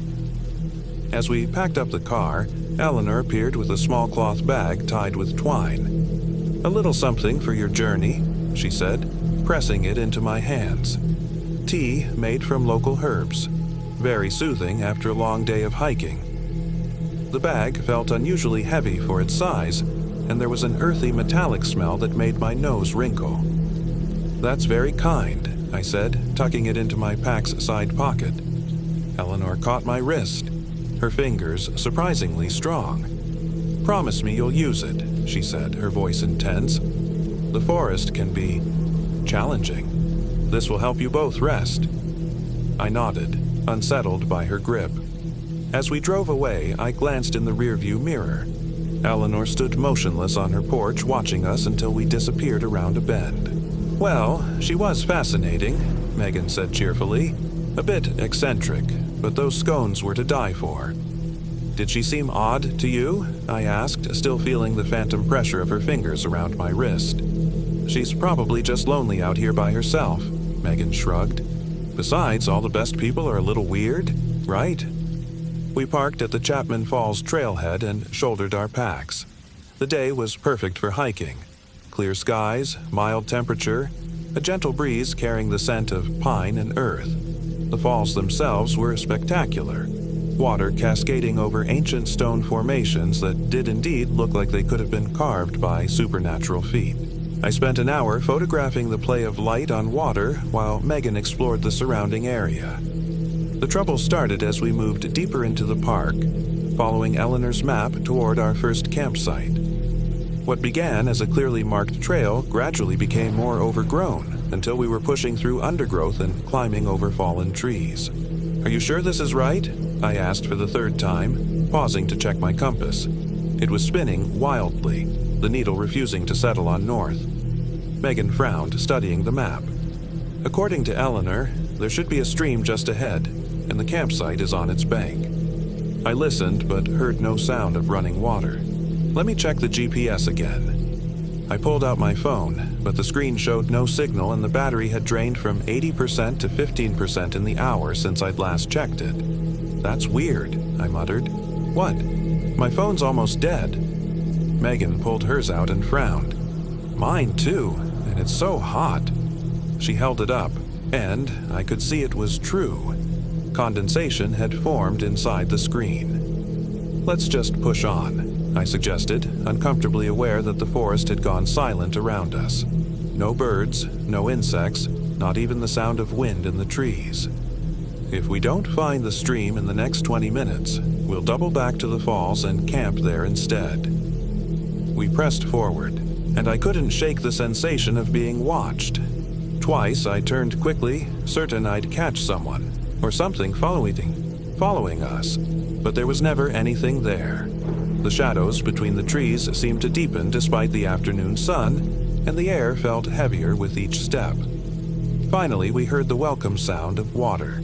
The stream was where Eleanor had marked it, though it seemed to flow more sluggishly than I would have expected. The campsite, a small clearing beside it, looked as though it hadn't been used in years. The fire pit overgrown with weeds, the log benches around it rotted. "This'll do," Megan said, dropping her pack with a sigh of relief. "Let's set up before we lose the light." As I unpacked my tent, I noticed something odd about the surrounding trees. Many had strange symbols carved into their trunks. Not the usual initials or crude drawings left by hikers, but intricate patterns that seemed to writhe when viewed from the corner of my eye. "Megan," I called, "come look at this." But she'd wandered to the stream and was kneeling beside it, her water bottle forgotten on the ground next to her. "Megan?" She didn't respond, just stared into the water with an intensity that sent alarm bells ringing through my mind. I approached cautiously, noticing how unnaturally still the water was. No ripples, no movement, despite being a flowing stream. "Meg, what are you doing?" She looked up at me, her eyes slightly unfocused. "It's so clear," she said dreamily. "I can see all the way to the bottom. There's something down there, Liv. Something beautiful." Before I could stop her, she plunged her hands into the water and brought them to her lips, drinking deeply. "Jesus, Megan." I grabbed her shoulders, pulling her back. "You know you need to filter that first." She blinked at me, water dripping down her chin. "It's fine," she said, her voice oddly flat. "It's the purest water I've ever tasted." I felt the first real tendril of fear curl through my stomach. "Come on," I said, trying to keep my voice steady. "Help me set up camp." We worked in silence, the tent going up more awkwardly than usual as Megan seemed distracted, her movements clumsy. By the time we had a small fire going, the sun had set, plunging the forest into darkness far more profound than seemed natural. Our headlamps created small pools of light that the surrounding blackness seemed eager to devour.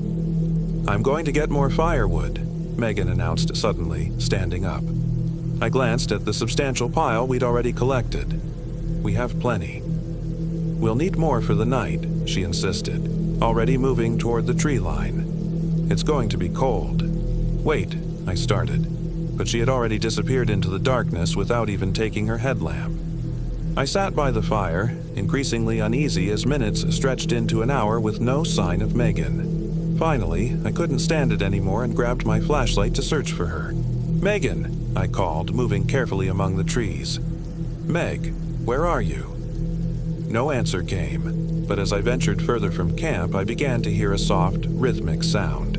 Not quite singing, not quite chanting, but something in between. I followed it, my flashlight beam cutting weakly through the dense undergrowth, until I reached another small clearing.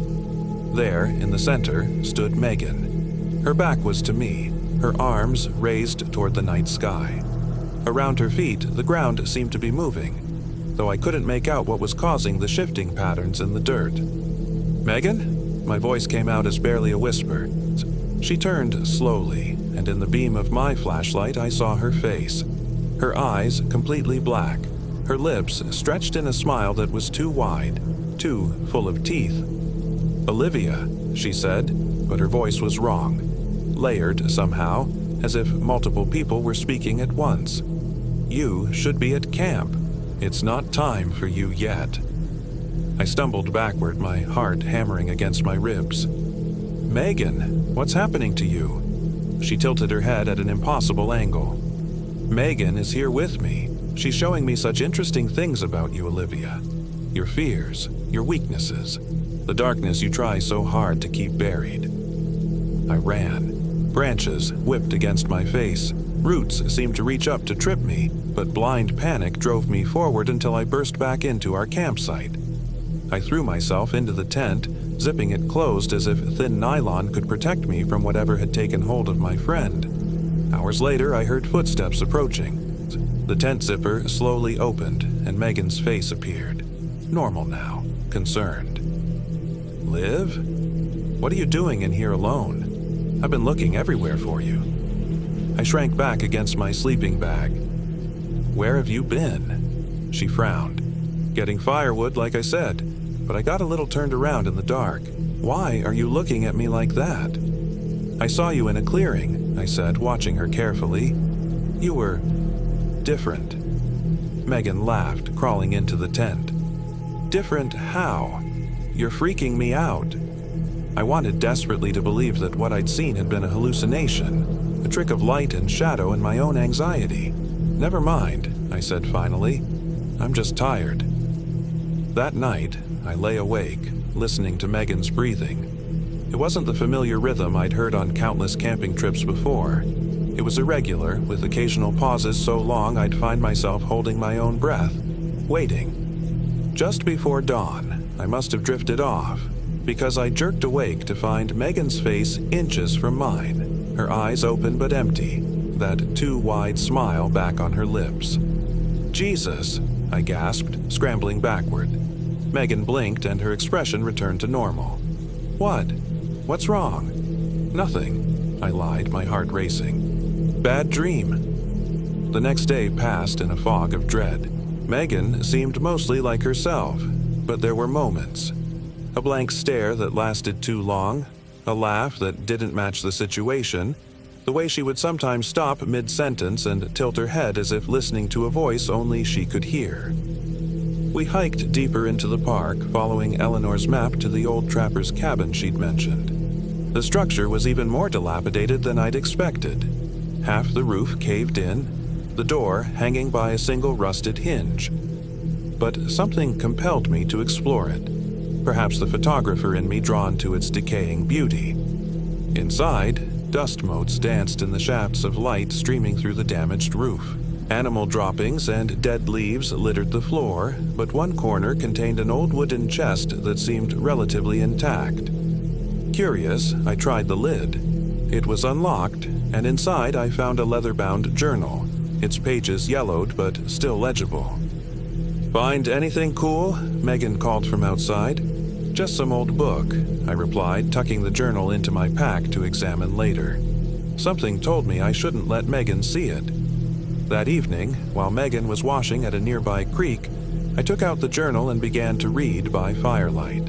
It had belonged to a park ranger named Thomas Carver, with entries dating back to 1978. The early pages contained mundane observations about weather and wildlife, but as I read on, the tone changed. May 15th, 1978. Third disappearance this month. Search teams found nothing. The hiker's car is still in the lot. Packs and supplies at their campsite, but no sign of them. Sheriff thinks they got lost, but this area isn't that big. You don't just vanish here unless something takes you. June 2nd, 1978. Visited the Blackwood place today. Eleanor's been here as long as anyone can remember, though she doesn't look much older than 50. Asked her about the missing hikers. She seemed concerned. Made me tea while we talked. Felt strange afterward. Dizzy. Can't remember driving home. I flipped forward several pages. July 20th, 1978. found symbols carved into trees near Chapman Falls. Not vandalism from visitors. These are old, the bark grown around them. Asked local historian about them. He turned white, refused to discuss it. Said I should leave them alone. Said I should leave her alone. August 3rd, 1978. Dreams getting worse. See Eleanor in them now. She's always standing among the trees, watching. But she's different. Taller, thinner, her fingers too long, too sharp. She calls me by name, tells me she's been waiting for me. I've started avoiding sleep. August 10th, 1978. Found a spring deep in the woods today. Water unnaturally clear. Saw my reflection, but it wasn't me looking back. Filled a sample bottle for testing. By the time I got back to the station, the water had turned black. Left it on my desk overnight. In the morning, the bottle was empty, but no sign of leakage. Just gone. The entries became increasingly frantic, the handwriting deteriorating. September 2nd, 1978. Eleanor isn't human. She's been here much longer than 40 years. Found town records from 1842 mentioning a Eleanor Blackwood who ran a boarding house in the same location. Same description, same woman. What is she? The final entry, dated September 15th, 1978, was barely legible, the page stained with what looked disturbingly like dried blood. She knows I know. Tried to run. No escape. The trees move, the paths change. Everything leads back to her. If anyone finds this, stay away from the spring. Stay away from Eleanor Blackwood. She takes more than just your life. She takes... The entry ended abruptly, a long, jagged line trailing off the page as if the writer's hand had been jerked away. My blood had turned to ice.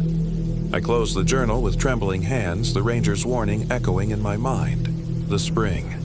Eleanor had marked it on our map, and Megan had drunk from it. A twig snapped behind me and I whirled around. Megan stood at the edge of our campsite, her wet hair hanging in ropes around her face, her eyes reflecting the firelight like an animal's. "What are you reading?" she asked, her voice too soft. I shoved the journal deep into my pack. Nothing important, just trail notes. She watched me for a long moment, then smiled. A normal smile, thank God. I'm exhausted. Ready for bed? That night I pretended to sleep, gripping my Swiss Army knife under my pillow. Around midnight, I heard Megan rise silently from her sleeping bag. Through slitted eyes, I watched her slip out of the tent. I waited a few minutes, then followed, staying low and moving as quietly as possible. The moon was bright enough to see by, illuminating Megan's figure as she moved purposefully through the trees, following a path that didn't exist on any map. She led me to another clearing, similar to the one I'd found her in before. In the center stood a crude altar made of stacked stones. Megan knelt before it, placing something on the top stone. A small cloth bag that looked identical to the one Eleanor had given me. The tea. I'd forgotten all about it, buried at the bottom of my pack.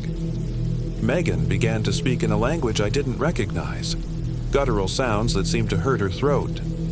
As she chanted, the air around the altar began to shimmer and distort. A figure was taking shape above the stones, tall and inhumanly thin, with limbs that bent at odd angles. It had no distinct features except for eyes that glowed like embers in the darkness. I must have made some small sound of terror, because Megan stopped abruptly and turned. For an instant, her face was overlaid with another, older, crueler, with too many teeth. "You shouldn't be here," she said, her voice once again layered with others. "Not yet. Eleanor will be displeased."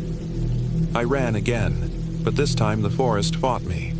Branches reached down to claw at my face and hair, roots shifted beneath my feet, and twice I found myself turned around, heading back toward the clearing despite my desperate attempt to flee. When I finally reached our campsite, I grabbed my pack, not bothering with the tent or sleeping bag. I needed to get away, to find help, to somehow save Megan if there was anything left of her to save. But as I turned to leave, she was there, blocking my path. "You can't leave," she said pleasantly, as if we were discussing dinner plans. "Eleanor's coming. She wants to meet you properly." "That thing in the clearing," I said, backing away slowly. "What was it?" "Just a messenger," Megan replied, matching my movements. "Eleanor couldn't come herself yet. The binding is complex." "Binding?" "To this place, to the spring, to the sacrifices." Megan's smile widened. "She needs new vessels occasionally. Yours will do nicely." She lunged at me then, fingers curved into claws. I dodged, but she was faster than should have been possible, grabbing my hair and yanking me backward with inhuman strength. We grappled on the ground, rolling through the remains of our campfire. I felt hot ash against my skin, but was too terrified to register the pain. Megan's face kept shifting. One moment my friend, the next, something ancient and malevolent. "Please," I gasped as her hands closed around my throat.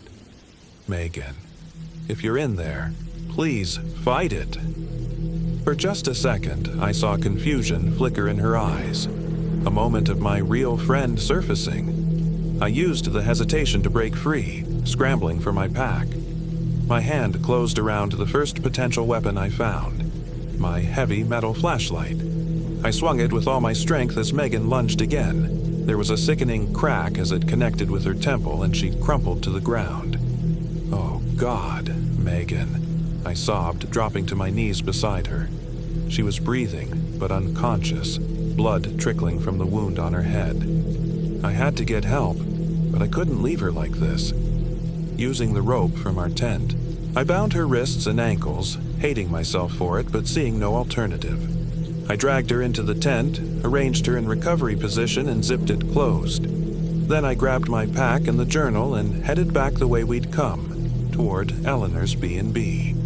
I didn't know what I'd do when I got there, but the journal had answers, and Eleanor was the source of whatever had taken hold of Megan. The forest seemed determined to prevent my escape. Paths that should have been straightforward twisted and doubled back on themselves. Landmarks I recognized appeared in impossible places. Time itself felt wrong. My watch showed only 10 minutes passing during what felt like hours of walking. Dawn was breaking when I finally stumbled onto Eleanor's property, exhaustion and terror pushing me to the edge of collapse.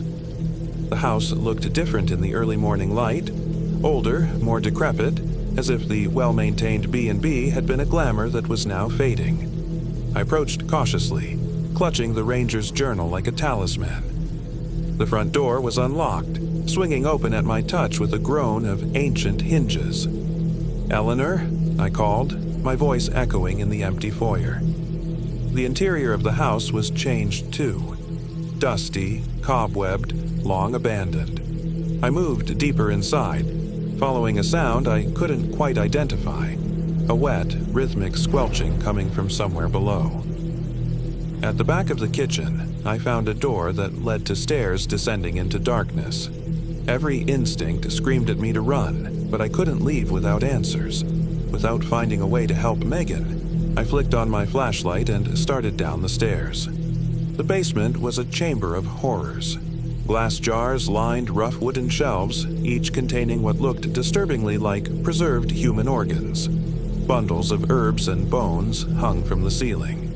In the center of the room stood a large stone basin filled with a thick, dark liquid that moved of its own accord. And there, beside it, stood Eleanor, but not the kindly innkeeper I'd met. This Eleanor was impossibly ancient, her skin like parchment stretched over bone, her eyes sunken pools of darkness, her fingers elongated into curved talons. "I wondered when you'd arrive," she said, her voice the rustling of dead leaves. "Your friend wasn't supposed to bring you to me so soon. The preparation wasn't complete." "What have you done to Megan?" I demanded, trying to keep my voice steady. Eleanor smiled, revealing teeth filed to points. "I've given her a great gift, my essence, my power, though she fights it still." She tilted her head, studying me. You are stronger than I anticipated. Most can't resist the calling of the spring, yet you never drank. The Ranger's journal, I said, holding it up. He knew what you were. Thomas, Eleanor nodded. He was persistent. His life force sustained me for nearly a decade. My stomach churned. You're a witch. I am far older than that word, she corrected. I was ancient when the first settlers came to these woods.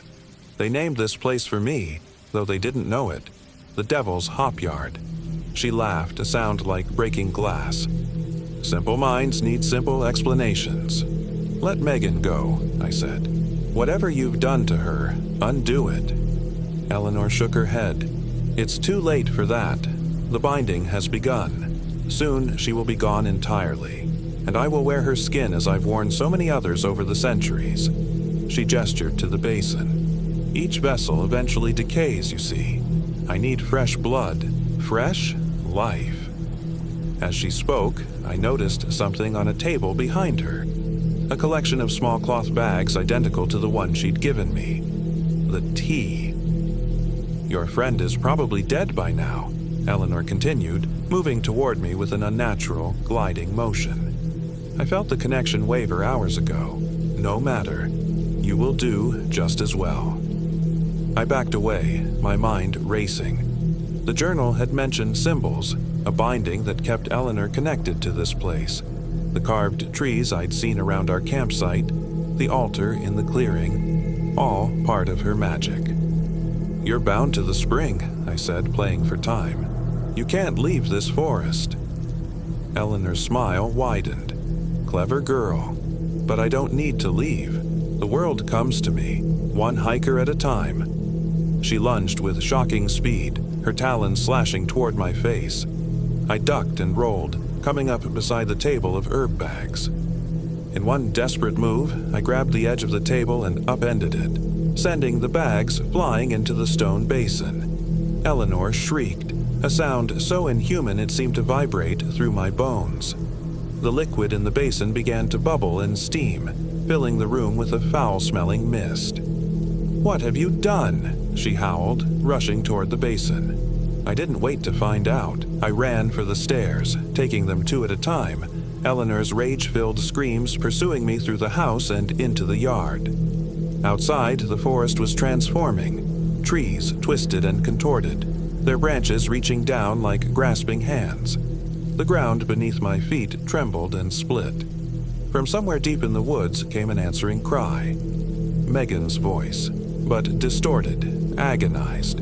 I ran toward the sound, no longer caring about the paths, fighting through undergrowth and overfallen logs. I had to reach Megan before whatever link between her and Eleanor severed completely. I found our campsite destroyed, the tent shredded, our supplies scattered. Megan was gone, the ropes I'd bound her with lying empty on the ground. "Megan!" I shouted, spinning in a circle, searching the surrounding trees. A rustling behind me, and there she was, but barely recognizable. Her body was changing, elongating. Her skin stretched tight over rapidly shifting bones. Her eyes, when they met mine, were full of terror and pain. "Liv!" she gasped, her voice still her own. "Help me. She's trying to take over. I can feel her inside me." I rushed to her side, catching her as she fell to her knees. "What do I do? Tell me how to stop it." "The spring," she managed, her words interspersed with sounds of cracking bone as her body continued its grotesque transformation. "Destroy it. It's her source, her anchor." "Where?" I demanded, holding her face between my hands, trying to maintain eye contact as her features began to blur and shift. "Where is it?" Megan's arm rose, pointing deeper into the forest, then fell limply to her side. Her eyes rolled back and she convulsed in my arms. "I'll fix this," I promised, lowering her gently to the ground. "I'll come back for you." I followed the direction she'd indicated, moving as fast as I dared through the increasingly unstable forest. The ground heaved beneath my feet, trees groaned and split, and the air itself seemed charged with malevolent energy. I nearly fell into the spring when I found it. A perfectly circular pool of water, unnaturally still and clear despite the chaos around it. At its center, something glinted beneath the surface. A small, metallic object I couldn't quite make out. The water repelled me on some instinctive level, but I knew what I had to do. Steeling myself, I plunged my arms into the spring, reaching for the object at its bottom. The cold was immediate and shocking, a bone-deep chill that seemed to freeze my blood. Images flashed through my mind, centuries of victims, their life force drained to feed Eleanor's unnatural existence. I felt their terror, their confusion, their final moments of agony. My fingers closed around the object, a small silver amulet inscribed with symbols similar to those carved into the trees. As I pulled it from the water, the spring began to boil around my arms, the cold suddenly replaced by searing heat.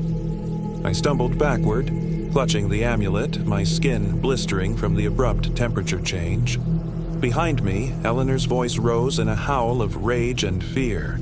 "No! Return it!" She stood at the edge of the clearing, no longer the elderly woman or even the ancient crone from the basement, but something barely human. Her limbs impossibly elongated, her face stretched and distorted, her mouth a gaping maw filled with needle-like teeth. "You don't understand what you're doing," she hissed, her voice reverberating through the trees. "That amulet has sustained me for centuries. Without it, everything ends, including your precious friend." I clutched the amulet tighter, my burned arms screaming in protest. "You're killing her!" "I'm transforming her," Eleanor corrected, edging closer, "as I was transformed long ago. The process cannot be reversed now. Destroy the amulet, and you destroy us both." Doubt crept in. What if she was telling the truth? What if destroying the amulet would kill Megan too? Eleanor saw my hesitation and pressed her advantage. "Give it to me," she coaxed, her voice suddenly gentle. "I can save her. I can make her pain stop." For a moment I was tempted, but then I remembered the journal, the decades of disappearances, the preserved organs in her basement. Whatever she'd done to Megan, whatever she was, Eleanor Blackwood was evil in its purest form. "No," I said firmly, backing away. "This ends now." I raised the amulet, prepared to smash it against a nearby rock. Eleanor shrieked and launched herself at me, moving with inhuman speed. But before she reached me, another figure crashed into the clearing. Megan, or what remained of her. Her body was a horrific hybrid now, partly her own and partly something else. Limbs bent at unnatural angles, skin stretched and translucent, face elongated. But her eyes were still her own, filled with determination and pain. "Live," she gasped, her voice barely recognizable. "Do it, please." "It will kill you," I cried, tears streaming down my face. Megan's distorted features formed something like a smile. "Better than this." She threw herself at Eleanor, the two forms colliding and intertwining in a nightmarish tangle of limbs and flesh. They were connected, I realized, the transformation binding them together as Eleanor tried to consume Megan's essence. "Now!" Megan screamed, holding Eleanor immobilized in a grotesque embrace. I brought the amulet down hard against the rock. It cracked but didn't break.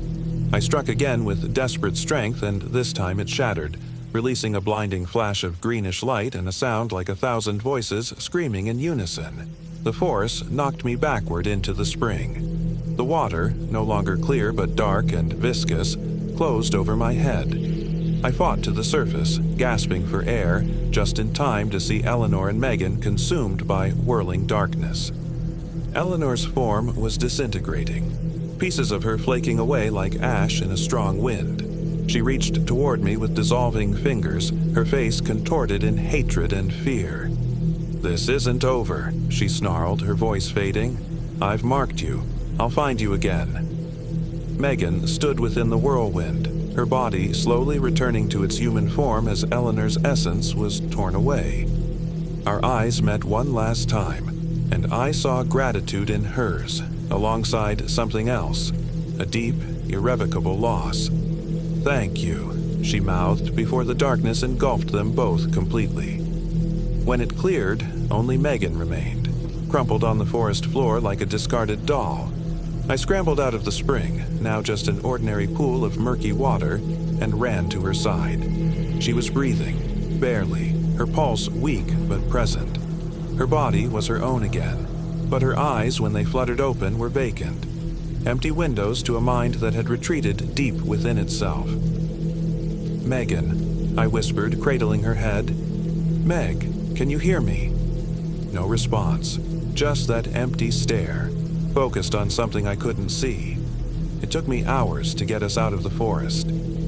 The paths had returned to normal, but I was carrying Megan's dead weight, stopping frequently to rest my burned arms. By the time we reached the main trail, night had fallen again. A search party found us near dawn. Apparently, Eleanor's B&B didn't exist in any registry, and when we hadn't checked in at our first scheduled campsite, the park rangers had been alerted. I told them a simplified version of what had happened, that we'd gotten lost, that Megan had fallen and hit her head, that I'd burned my arms trying to build a fire. They didn't question it too deeply, concerned with getting us medical attention. Megan was admitted to a psychiatric facility after it became clear that whatever had happened to her mind wasn't going to resolve quickly. The doctors called it catatonic schizophrenia, induced by trauma. I didn't correct them.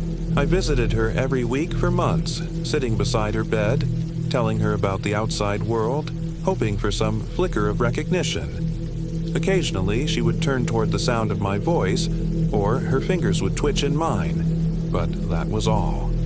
6 months after what happened in Devil's Hop Yard, I moved away from Connecticut. The nightmares had become unbearable. Dreams of Eleanor emerging from mirrors, from shadows, from the depths of still water, her voice whispering that she was coming for me, that she had marked me, that what was hers would always return to her.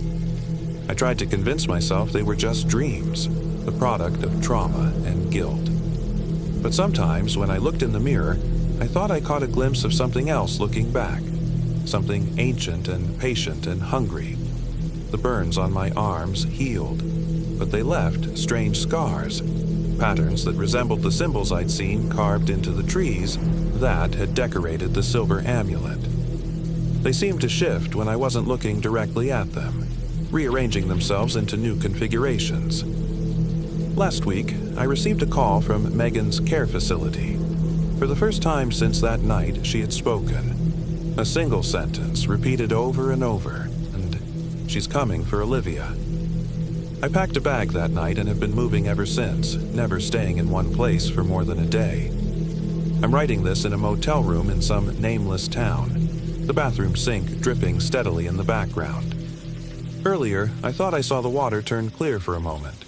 Unnaturally clear, like the spring in Devil's Hop Yard. I don't know if Eleanor survived in some form, if some piece of her essence escaped the destruction of the amulet. I don't know if the dreams and the scars and Megan's warning are real or imagined. But I know I'll never feel safe near forests again. I'll never drink from a natural spring, never trust a stranger's kindness, never believe that the world is only what it appears to be. Because once you've glimpsed what lurks beneath the surface of reality, you can never unsee it. And sometimes, when you destroy a monster, you become marked by it, changed in ways you can't fully understand until it's too late.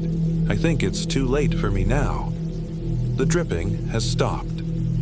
In the silence, I can hear whispering, soft voices calling my name from the other side of the bathroom door. And I'm afraid that when I open it, I'll find Eleanor Blackwood waiting for me, smiling that too wide smile, her pale eyes reflecting a hunger centuries old.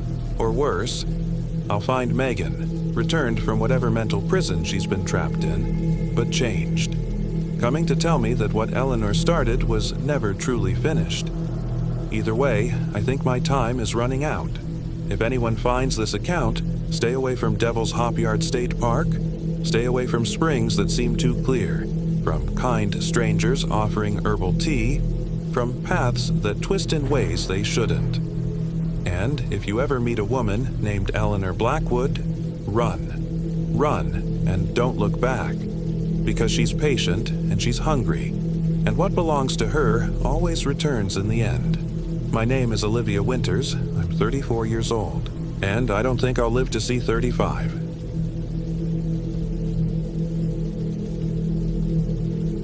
My name is Thomas Elliott. I'm 34 years old.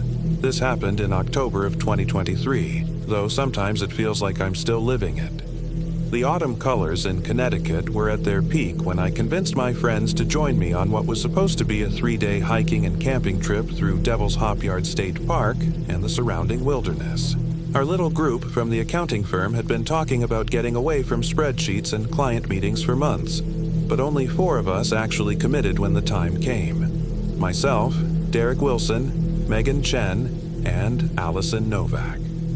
We all worked too much, stared at screens too long, and frankly, none of us were what you'd call outdoorsy. But that was part of the appeal. We wanted to disconnect, breathe real air, see real trees, test ourselves a little. What a fucking mistake that was. I'd done my research, or so I thought. Devil's Hopyard wasn't particularly remote by Connecticut standards, but the eastern side had some lesser-traveled trails that connected to the Nahantic State Forest if you knew where to go. The area had some local legends about witchcraft and strange happenings, hence the name, but what wilderness area doesn't? I'd picked up a few trail maps and downloaded offline GPS routes to my phone. We had decent gear, nothing fancy but adequate for an autumn trip. Tents, sleeping bags, a camp stove, water filters, first aid kit, the basics. Derek was the most reluctant of our group. A cautious man by nature, he'd brought enough extra supplies to survive a minor apocalypse. Megan was the opposite, athletic, confident, always ready for a challenge. And Allison was our planner, the one who'd researched local wildlife and weather patterns, packed extra layers for everyone just in case, and brought a physical compass along with detailed topographical maps. "You never know when technology will fail you," she'd said while tucking the compass into her pack. I remember laughing at her paranoia. I'm not laughing anymore. The trip started normally enough. We left our cars at the official parking lot on a Friday morning, signed the trail register, and headed east on the Vista Trail, planning to eventually loop around to the Chapman Falls area where most tourists congregated. The weather was perfect. Crisp autumn air, clear skies, temperature in the high 50s. The forest was a riot of red and orange foliage, and the conversation flowed easily as we hiked. We stopped for lunch at an overlook, snapping photos and enjoying the sense of accomplishment that comes with elevation gain. Derek had already complained about his pack weight at least 5 times, but his mood improved with food in his stomach.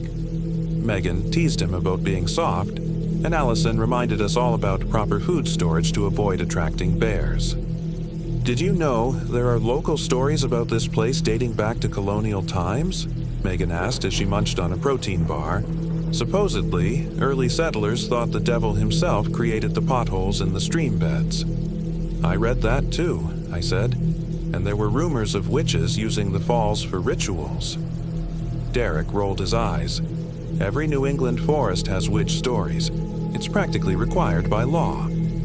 There's a local legend about someone called the Collector, who supposedly lives deep in these woods," Allison added. "Some hermit who collects things from hikers who pass through." "What, like a toll troll?" Derek laughed. "No, like personal items. Bits of clothing, jewelry, even hair. Supposedly as some kind of spell components," Allison said. "It's just a story to scare kids, but locals claim to have spotted an old woman living off the grid out here for decades. Sounds like something the local Chamber of Commerce cooked up to attract tourists," I said. We finished lunch and continued along the trail, our packs feeling heavier after the break. The path gradually became less defined, and I had to check my phone's GPS more frequently. We were heading toward an area marked on my map as Witch Meadow, a small clearing where we planned to make camp for the night. By late afternoon, we'd covered about 8 miles. Everyone was tired, Derek was limping slightly from a developing blister, and we were ready to stop. Witch Meadow turned out to be a beautiful spot, a small grassy area surrounded by tall maple and oak trees, with a small stream at one edge providing a water source. This is perfect, Megan said, dropping her pack with a satisfied groan. We set up our tents, one for Derek and me, another for Megan and Allison, and gathered firewood for the night. As the daylight faded, we got a small campfire going and prepared our freeze-dried meals. The conversation was subdued, all of us feeling the physical toll of the day's hike but satisfied with our progress. That first night was uneventful, aside from the strange dreams I had. I dreamt of an old woman watching us from the tree line, her face obscured by shadow, fingers twisting something in her hands. I woke once thinking I heard whispering outside the tent, but when I listened, there was only the rustle of leaves in the breeze and Derek's steady snoring beside me. The trouble began the next morning. Allison woke us at dawn, her voice tight with concern. "Did anyone go through my pack last night?" We gathered around as she emptied her backpack onto her sleeping pad. "My compass is missing, and so is one of my maps, the detailed one of this area." "Are you sure you packed it?" Derek asked, rubbing sleep from his eyes. "Yes, I'm positive. I used it yesterday afternoon when we were deciding on the campsite." "Maybe it fell out when you were unpacking," I suggested. We searched the entire campsite, but the compass was nowhere to be found. It was odd, but not alarming. Not yet. We figured it had simply been misplaced and would turn up. After a quick breakfast, we broke camp and continued our trek. The plan was to hike another 7 miles to a spot near an abandoned fire tower where we would camp the second night. That's when we noticed the first real problem. My phone's GPS was glitching. The map would freeze, then jump to show us in completely different locations. Eventually, it died entirely, despite having been at 70% battery that morning. "No problem," I said, trying to hide my unease. "We still have the trail markers and Allison's backup maps." Except the trail markers became increasingly sparse, and then stopped altogether. We followed what looked like a path, but it gradually faded until we were essentially bushwhacking through the forest. "This doesn't look right," Megan said after we'd been hiking for about 3 hours. The trees had grown denser, blocking much of the sunlight, and the forest floor was covered in thick ferns and fallen logs. "Are you sure we're going the right way?" I wasn't sure at all, but I didn't want to admit it. "The fire tower should be northeast of here. We'll keep heading in this direction and should hit a proper trail soon." Derek pulled out his phone, but there was no signal. Allison consulted her remaining map, but without the compass, it was difficult to be certain of our orientation. "Let's take a break and figure this out," she suggested. We stopped in a small clearing. While the others rested, I climbed a slight rise to see if I could get a better view of our surroundings. From the top, I could see nothing but trees in all directions. No fire tower, no distinct landmarks, nothing to indicate which way we should go. As I turned to head back down, something caught my eye, a flash of movement among the trees. I squinted, trying to focus on the spot, and for just a moment I thought I saw a figure standing there, watching me. It was too distant to make out clearly, but something about its stillness made my skin crawl. "Hey," I called out. "Hello? Is someone there?" No response. When I looked again, whatever I'd seen was gone. I rejoined the group and kept the sighting to myself, not wanting to alarm them. Instead, I suggested we use the sun's position to navigate northeast as best we could. The day wore on, and the forest seemed to grow more oppressive with each passing hour. The trees closed in around us. The bird sounds that had been plentiful the day before were now oddly absent, and we all felt the weight of being lost, though no one was willing to say it out loud. By late afternoon, Megan spotted what looked like the remnants of an old trail, and we followed it gratefully. It led us to a small valley with a stream running through it. Not where we had intended to camp, but at least it had water. "Let's stop here for the night," I suggested. "We can reorient ourselves in the morning." Everyone agreed, too exhausted to argue. As we set up camp, Derek pulled me aside. "Tom, I don't think we're anywhere near where we plan to be," he whispered, his face tight with worry. "I think we're lost." "We're not lost," I insisted. "We're just off route." We'll figure it out tomorrow." My phone's GPS worked for a bit up on that ridge, and it showed us miles from the fire tower in a completely different direction. Before I could respond, Allison called us over. She was standing by her open backpack, her face pale. "Someone's been through my things again," she said. "My prescription medications are missing. All of them." We all stared at each other, the unspoken accusation hanging in the air. "I didn't take them," Megan said immediately. "Neither did I," Derek added. "Well, they didn't just walk away." Allison's voice had an edge of panic. I tried to defuse the situation. "Let's all empty our packs right now. The meds probably just got shifted around when we were hiking." We all dumped our backpacks, but Allison's medications, her asthma inhaler and anxiety pills, weren't among anyone's belongings. The mood in the camp darkened considerably. "Maybe an animal got into your pack?" Derek suggested weakly. Allison shook her head. "And took only my medications? Not the food, and zipped the compartment back up afterward?" We had no answer for that. As dusk fell, we built a fire, larger than necessary, all of us taking comfort in its light and warmth. We ate our dinner in uncomfortable silence, each lost in our own thoughts. I couldn't shake the feeling that we were being watched from the darkness beyond our campsite. That night, none of us slept well. In our tent, Derek tossed and turned, mumbling in his sleep.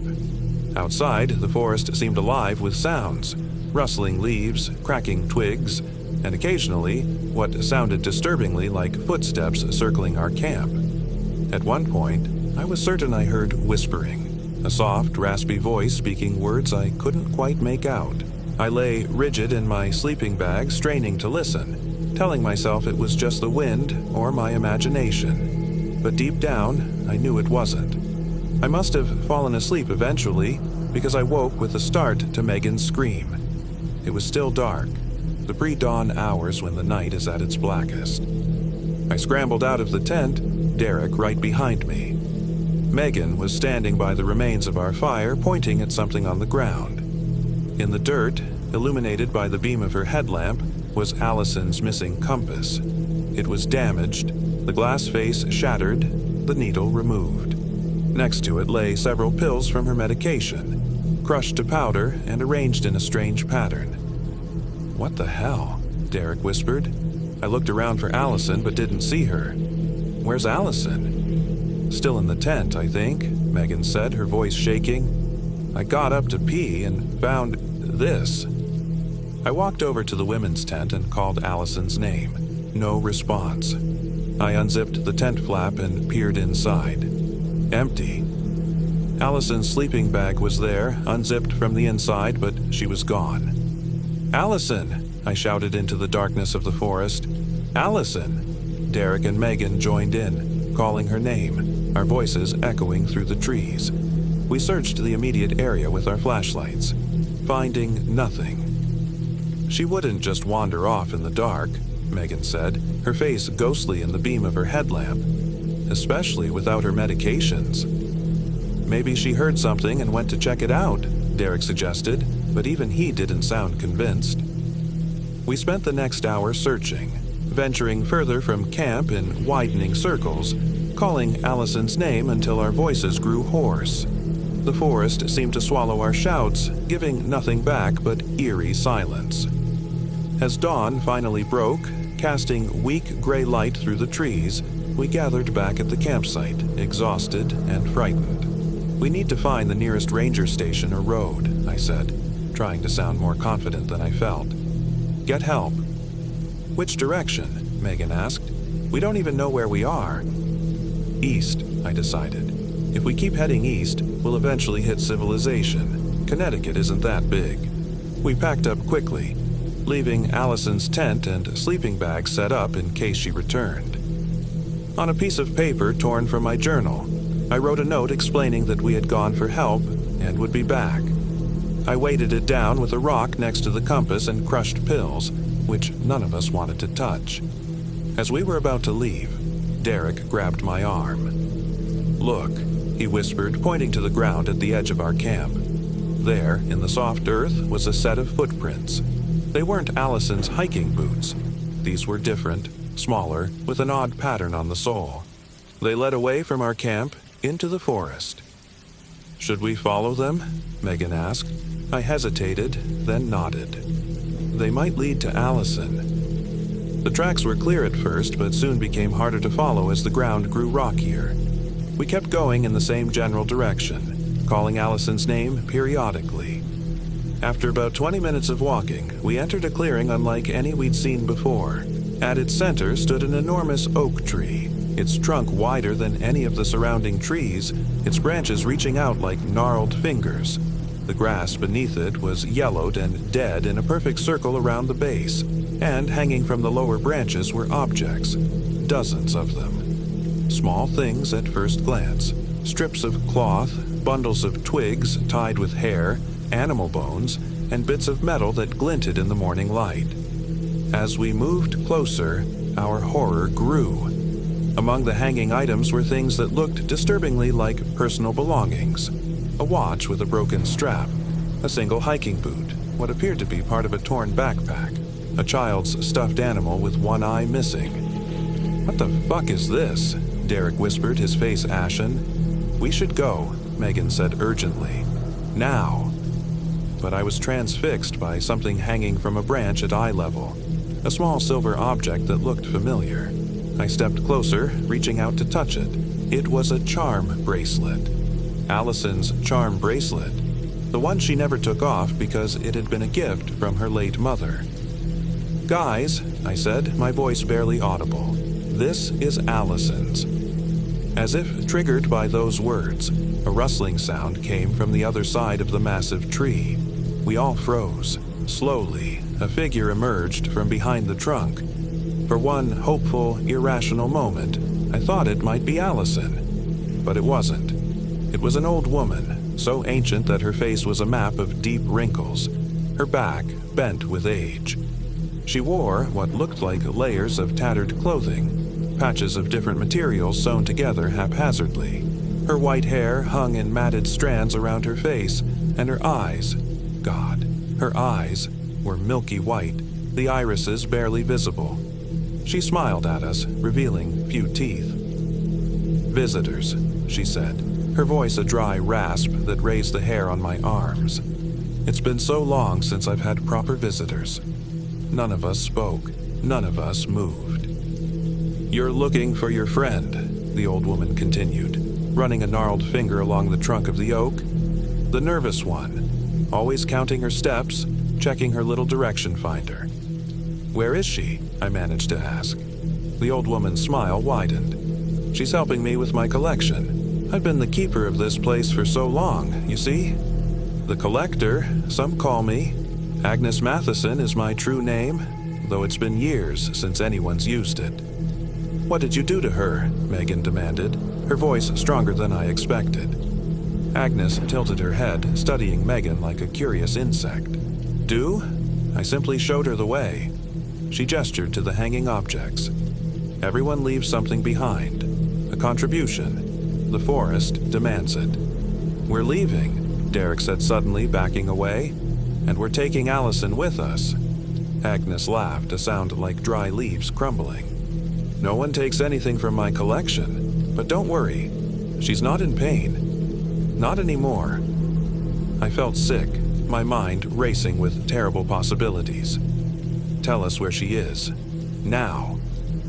The old woman's milky eyes seemed to look through me rather than at me. "She's everywhere now. Part of the forest. Part of me." She raised a hand and I noticed she was wearing Allison's watch on her bony wrist. "Time works differently here, you see. I've been collecting for 300 years, by your counting." "That's impossible," Megan whispered. "Many impossible things live in these woods," Agnes replied. "The Devil's Hopyard, they call it now. In my day, it had an older name, a true name, a place where the veil is thin." She took a step toward us, and all three of us instinctively backed away. "You all need to leave something behind," she said, her voice suddenly harder.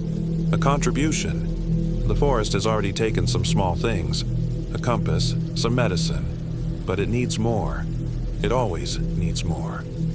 We're leaving, I said firmly, though my heart was hammering in my chest. All of us. And if you've hurt Allison, we're going to make sure you pay for it. Agnes's expression changed then, the false friendliness vanishing, replaced by something ancient and malevolent. No one leaves without contributing, she snarled, her voice suddenly stronger. The forest has chosen you. I have chosen you. She raised both arms, and the hanging objects began to sway, though there was no wind. The movement spread from one item to the next until the entire tree seemed alive with dancing trinkets. "Run!" I shouted, grabbing both Derek and Megan by their arms. "Now!" We turned and fled, crashing through the underbrush, not caring about the direction as long as it was away from that clearing. Behind us, I could hear Agnes calling out, her words unintelligible but the malice in them unmistakable. We ran until our lungs burned, until we could no longer hear anything but our own desperate breathing and the pounding of our feet on the forest floor. Finally, we collapsed beside a fallen log, gasping for air. "What the fuck was that?" Derek wheezed, his face red with exertion. "A crazy old woman," Megan said, though she sounded like she was trying to convince herself. Some homeless person living in the woods. I said nothing, trying to process what we'd seen. The tree with its grisly decorations, Agnes with her impossible claims, Allison's bracelet and watch. "We need to find help," I finally said. "A ranger station, a road, anything." "Which way?" Derek asked, looking around desperately. I had no idea. In our panic, we'd run blindly, without any thought to direction. The sky was overcast now, offering no help from the sun's position. "Let's keep moving," I decided. "Try to find higher ground. Maybe we can spot something." We walked for hours, the forest seeming to close in around us more with each passing mile. The trees grew denser, the undergrowth thicker. We had to fight our way through in places, our clothes catching on thorns, branches slapping at our faces. The day wore on, and we found nothing. No trails, no signs of civilization, not even a clearing large enough to give us a view of the surrounding terrain. It was as if the forest had swallowed us whole. Our water supplies ran low, then out. Hunger gnawed at our stomachs. Worst of all was the growing sense that we were going in circles. Certain trees, rock formations, fallen logs, they all started to look familiar, though it was impossible to be sure. By late afternoon, the panic we'd been suppressing began to surface. "This is insane," Derek said, sitting heavily on a rock, his head in his hands. "We should have hit something by now. A road, a house, anything. Maybe we should try to find our way back to the campsite," Megan suggested, though she looked doubtful. "At least there's water there." I was about to respond when I noticed something on the ground nearby, a small pile of stones arranged in a triangle. It hadn't been there a moment ago. I was certain of it. "Did either of you do that?" I asked, pointing to the stones. They both looked, then shook their heads. "It's her," Derek whispered. "She's following us." "Don't be ridiculous," Megan snapped, but her voice trembled. "It's probably just hikers leave trail markers sometimes." "In the middle of nowhere?" I asked. We all fell silent, listening to the forest around us. It had grown quieter. No bird calls, no rustling of small animals in the undergrowth. Just the soft sighing of the wind through the trees. "Let's keep moving," I said finally. "We need to find water soon." We continued on, all of us jumping at every sound, our nerves frayed to breaking. The light began to fail, the forest growing darker beneath the dense canopy. We would have to stop soon, make camp for the night. The thought filled me with dread. Just as we were discussing where to stop, Derek suddenly froze, staring ahead. "Do you see that?" he whispered. At first I saw nothing. Then, through the trees, I caught a glimpse of light, not the warm glow of a campfire or the beam of a flashlight, but a pale, bluish illumination, like moonlight on water. "What is it?" Megan asked. "I don't know," I admitted. but it's the only thing we've seen all day that isn't trees. Should we check it out? We approached cautiously, the light growing stronger as we drew nearer. It seemed to be coming from a small hollow between two large rocks, shining up into the trees above. When we reached the edge of the hollow, we looked down to find the source of the light, and what we saw made no sense. It was a pool of water, perfectly circular, about 6 feet across. But it wasn't the water itself that glowed. It was what lay beneath the surface. Hundreds, perhaps thousands of small objects, all emitting that ghostly blue light. They shifted and moved as if alive, though nothing disturbed the surface of the water. "What are they?" Derek whispered, dropping to his knees at the edge of the pool for a closer look. I knelt beside him, trying to make out the objects.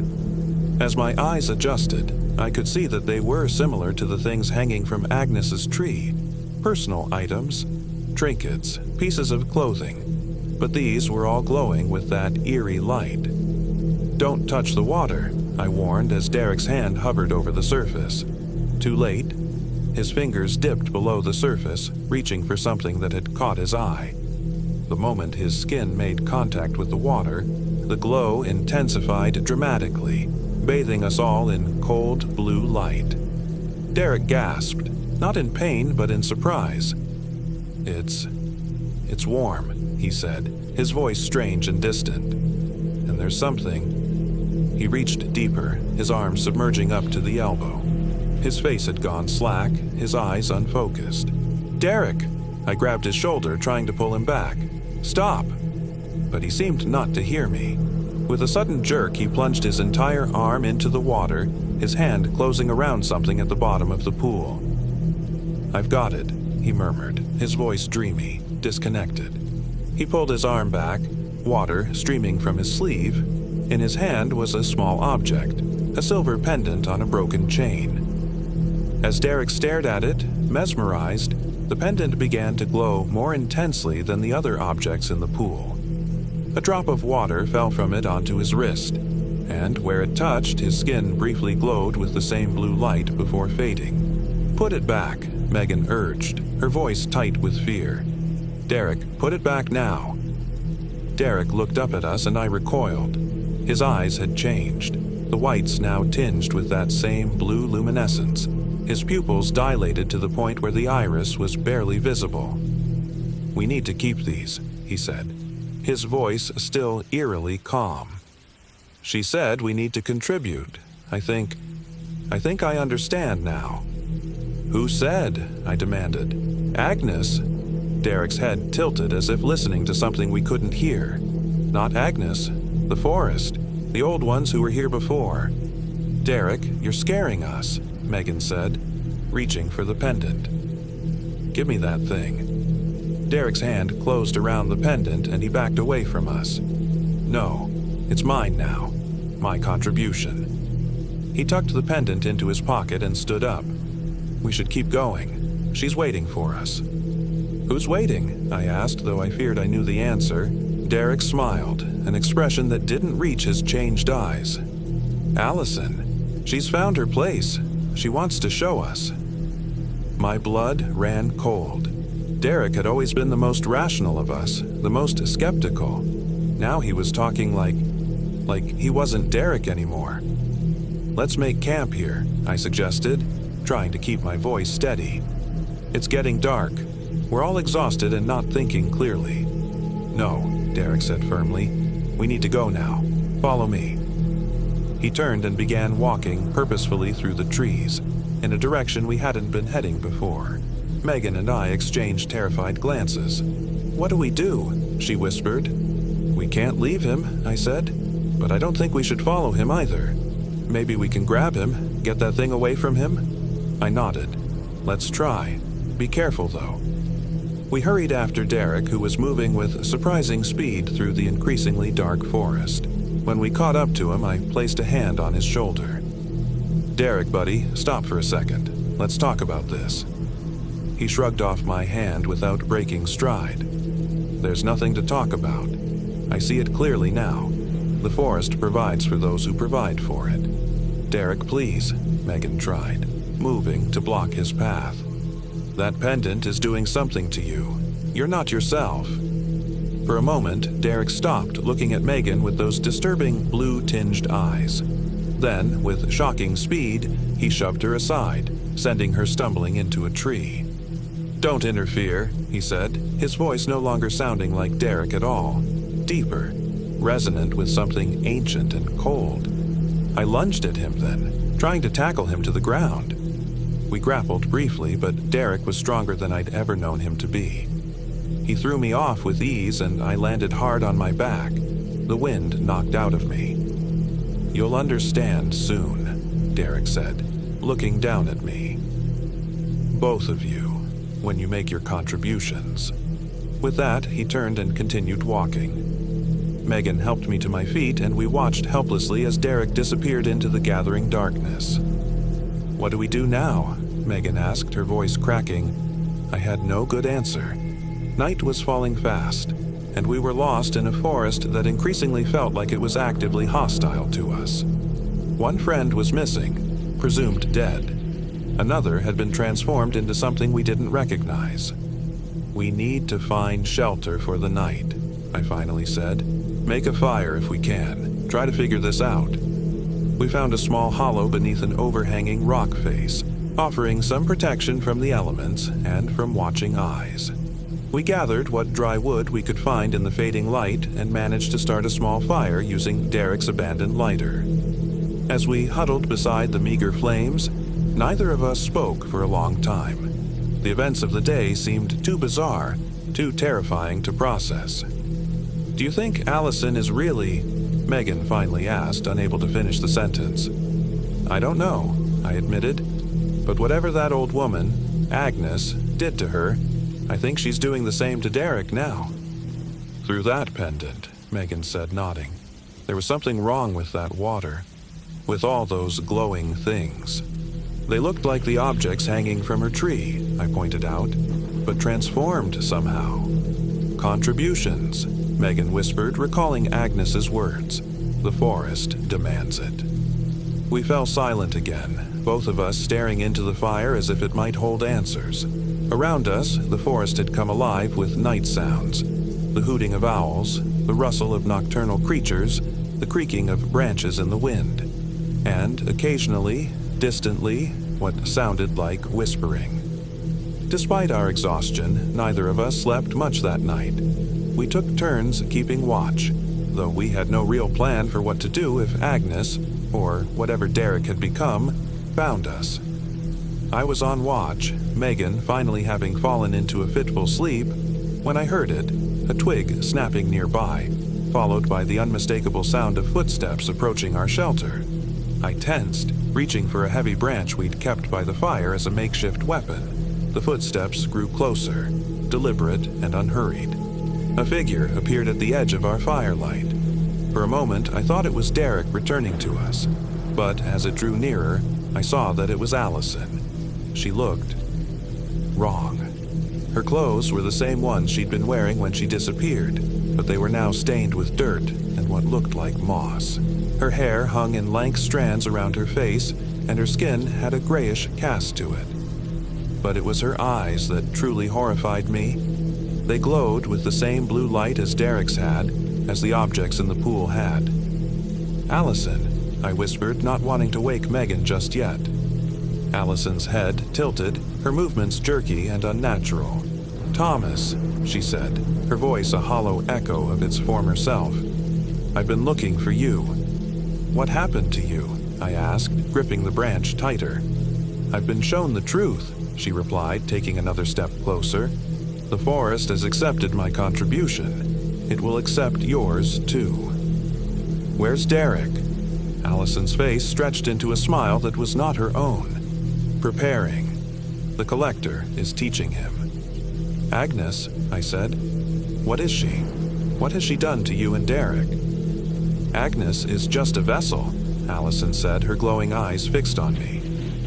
"Like I am now. Like Derek will be. Like you and Megan will be. We're not going to be vessels for anything," I said firmly, standing up straight, the branch raised slightly. We're getting out of here, and we're taking you and Derek with us." Allison laughed, a sound that reminded me of Agnes's dry cackle. "You don't leave the forest. The forest leaves parts of itself in you." "Stay back," I warned as she took another step toward me. She ignored my warning, continuing to advance. I swung the branch in a wide arc, not aiming to hit her but to keep her at distance. She stopped, her head tilting again in that unnatural way. "You would harm me?" she asked, sounding genuinely curious. "Your friend." "You're not Allison," I said. "Not anymore." Behind me, Megan stirred, waking up. She gasped when she saw Allison standing there. "What's happening?" she asked, scrambling to her feet. "The collector sent me to guide you," Allison said, addressing both of us now. "To the heart of the forest, to the old oak. The tree with all the contributions," I said. Allison nodded. "It's time for you to join us, to become part of something greater." "We're not going anywhere with you," Megan said, moving to stand beside me. "And we're not giving anything to that tree or to Agnes." Allison's face contorted, the false smile vanishing, replaced by something ancient and angry. "You don't have a choice," she snarled, her voice dropping to that same resonant tone Derek's had taken on. "The forest has marked you. It has tasted you already." She raised her hand, and in it was a small tuft of fabric. A piece torn from my jacket, I realized with a chill.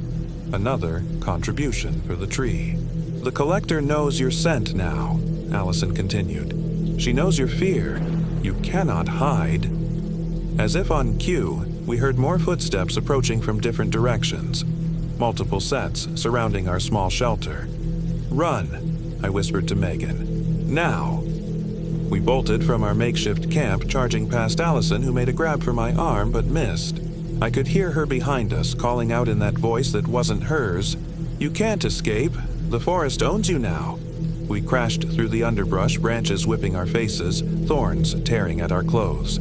Behind us, multiple footsteps pursued, some quick and light, others heavy and deliberate.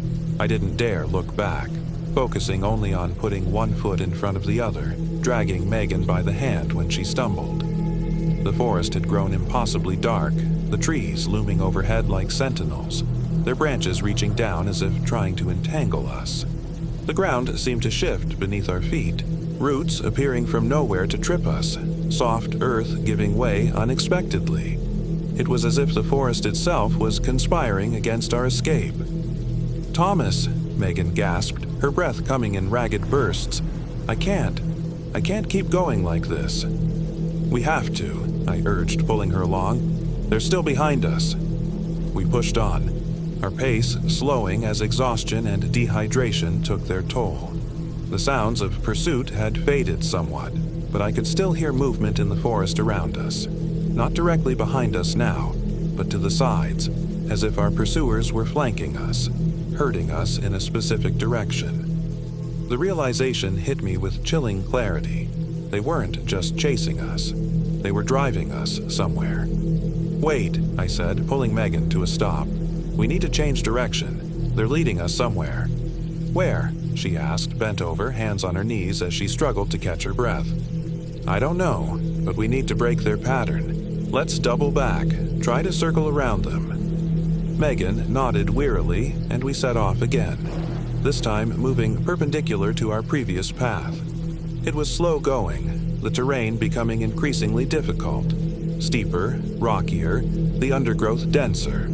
After what felt like hours, but was probably only 20 minutes, we found ourselves at the base of a steep, rocky slope. It would be a difficult climb, but if we could make it to the top, we might get a better view of our surroundings. Maybe even spot a road or building in the distance. "We need to go up," I said, pointing to the ridge above us. Megan looked at the slope dubiously but nodded. Anything's better than being hunted through the woods. We began to climb, using tree roots and rocky outcroppings as handholds. The slope was treacherous, loose stones sliding beneath our feet, sending small avalanches of debris down behind us. Our hands were soon scraped raw, our muscles burning with the effort. Halfway up, Megan slipped, crying out as she slid several feet down the slope before managing to catch herself on a root. "Megan!" I scrambled down to her. "Are you okay?" She grimaced, clutching her ankle. I twisted it. It's not broken, but she was cut off by a sound from below. Multiple footsteps. Closer now, and moving faster. "They heard us," I whispered. "We need to keep going." I helped Megan to her feet, letting her lean on me as we continued our ascent, slower now, more cautious. Her face was tight with pain, but she didn't complain, focusing all her energy on the climb. Finally, we reached the top of the ridge. The view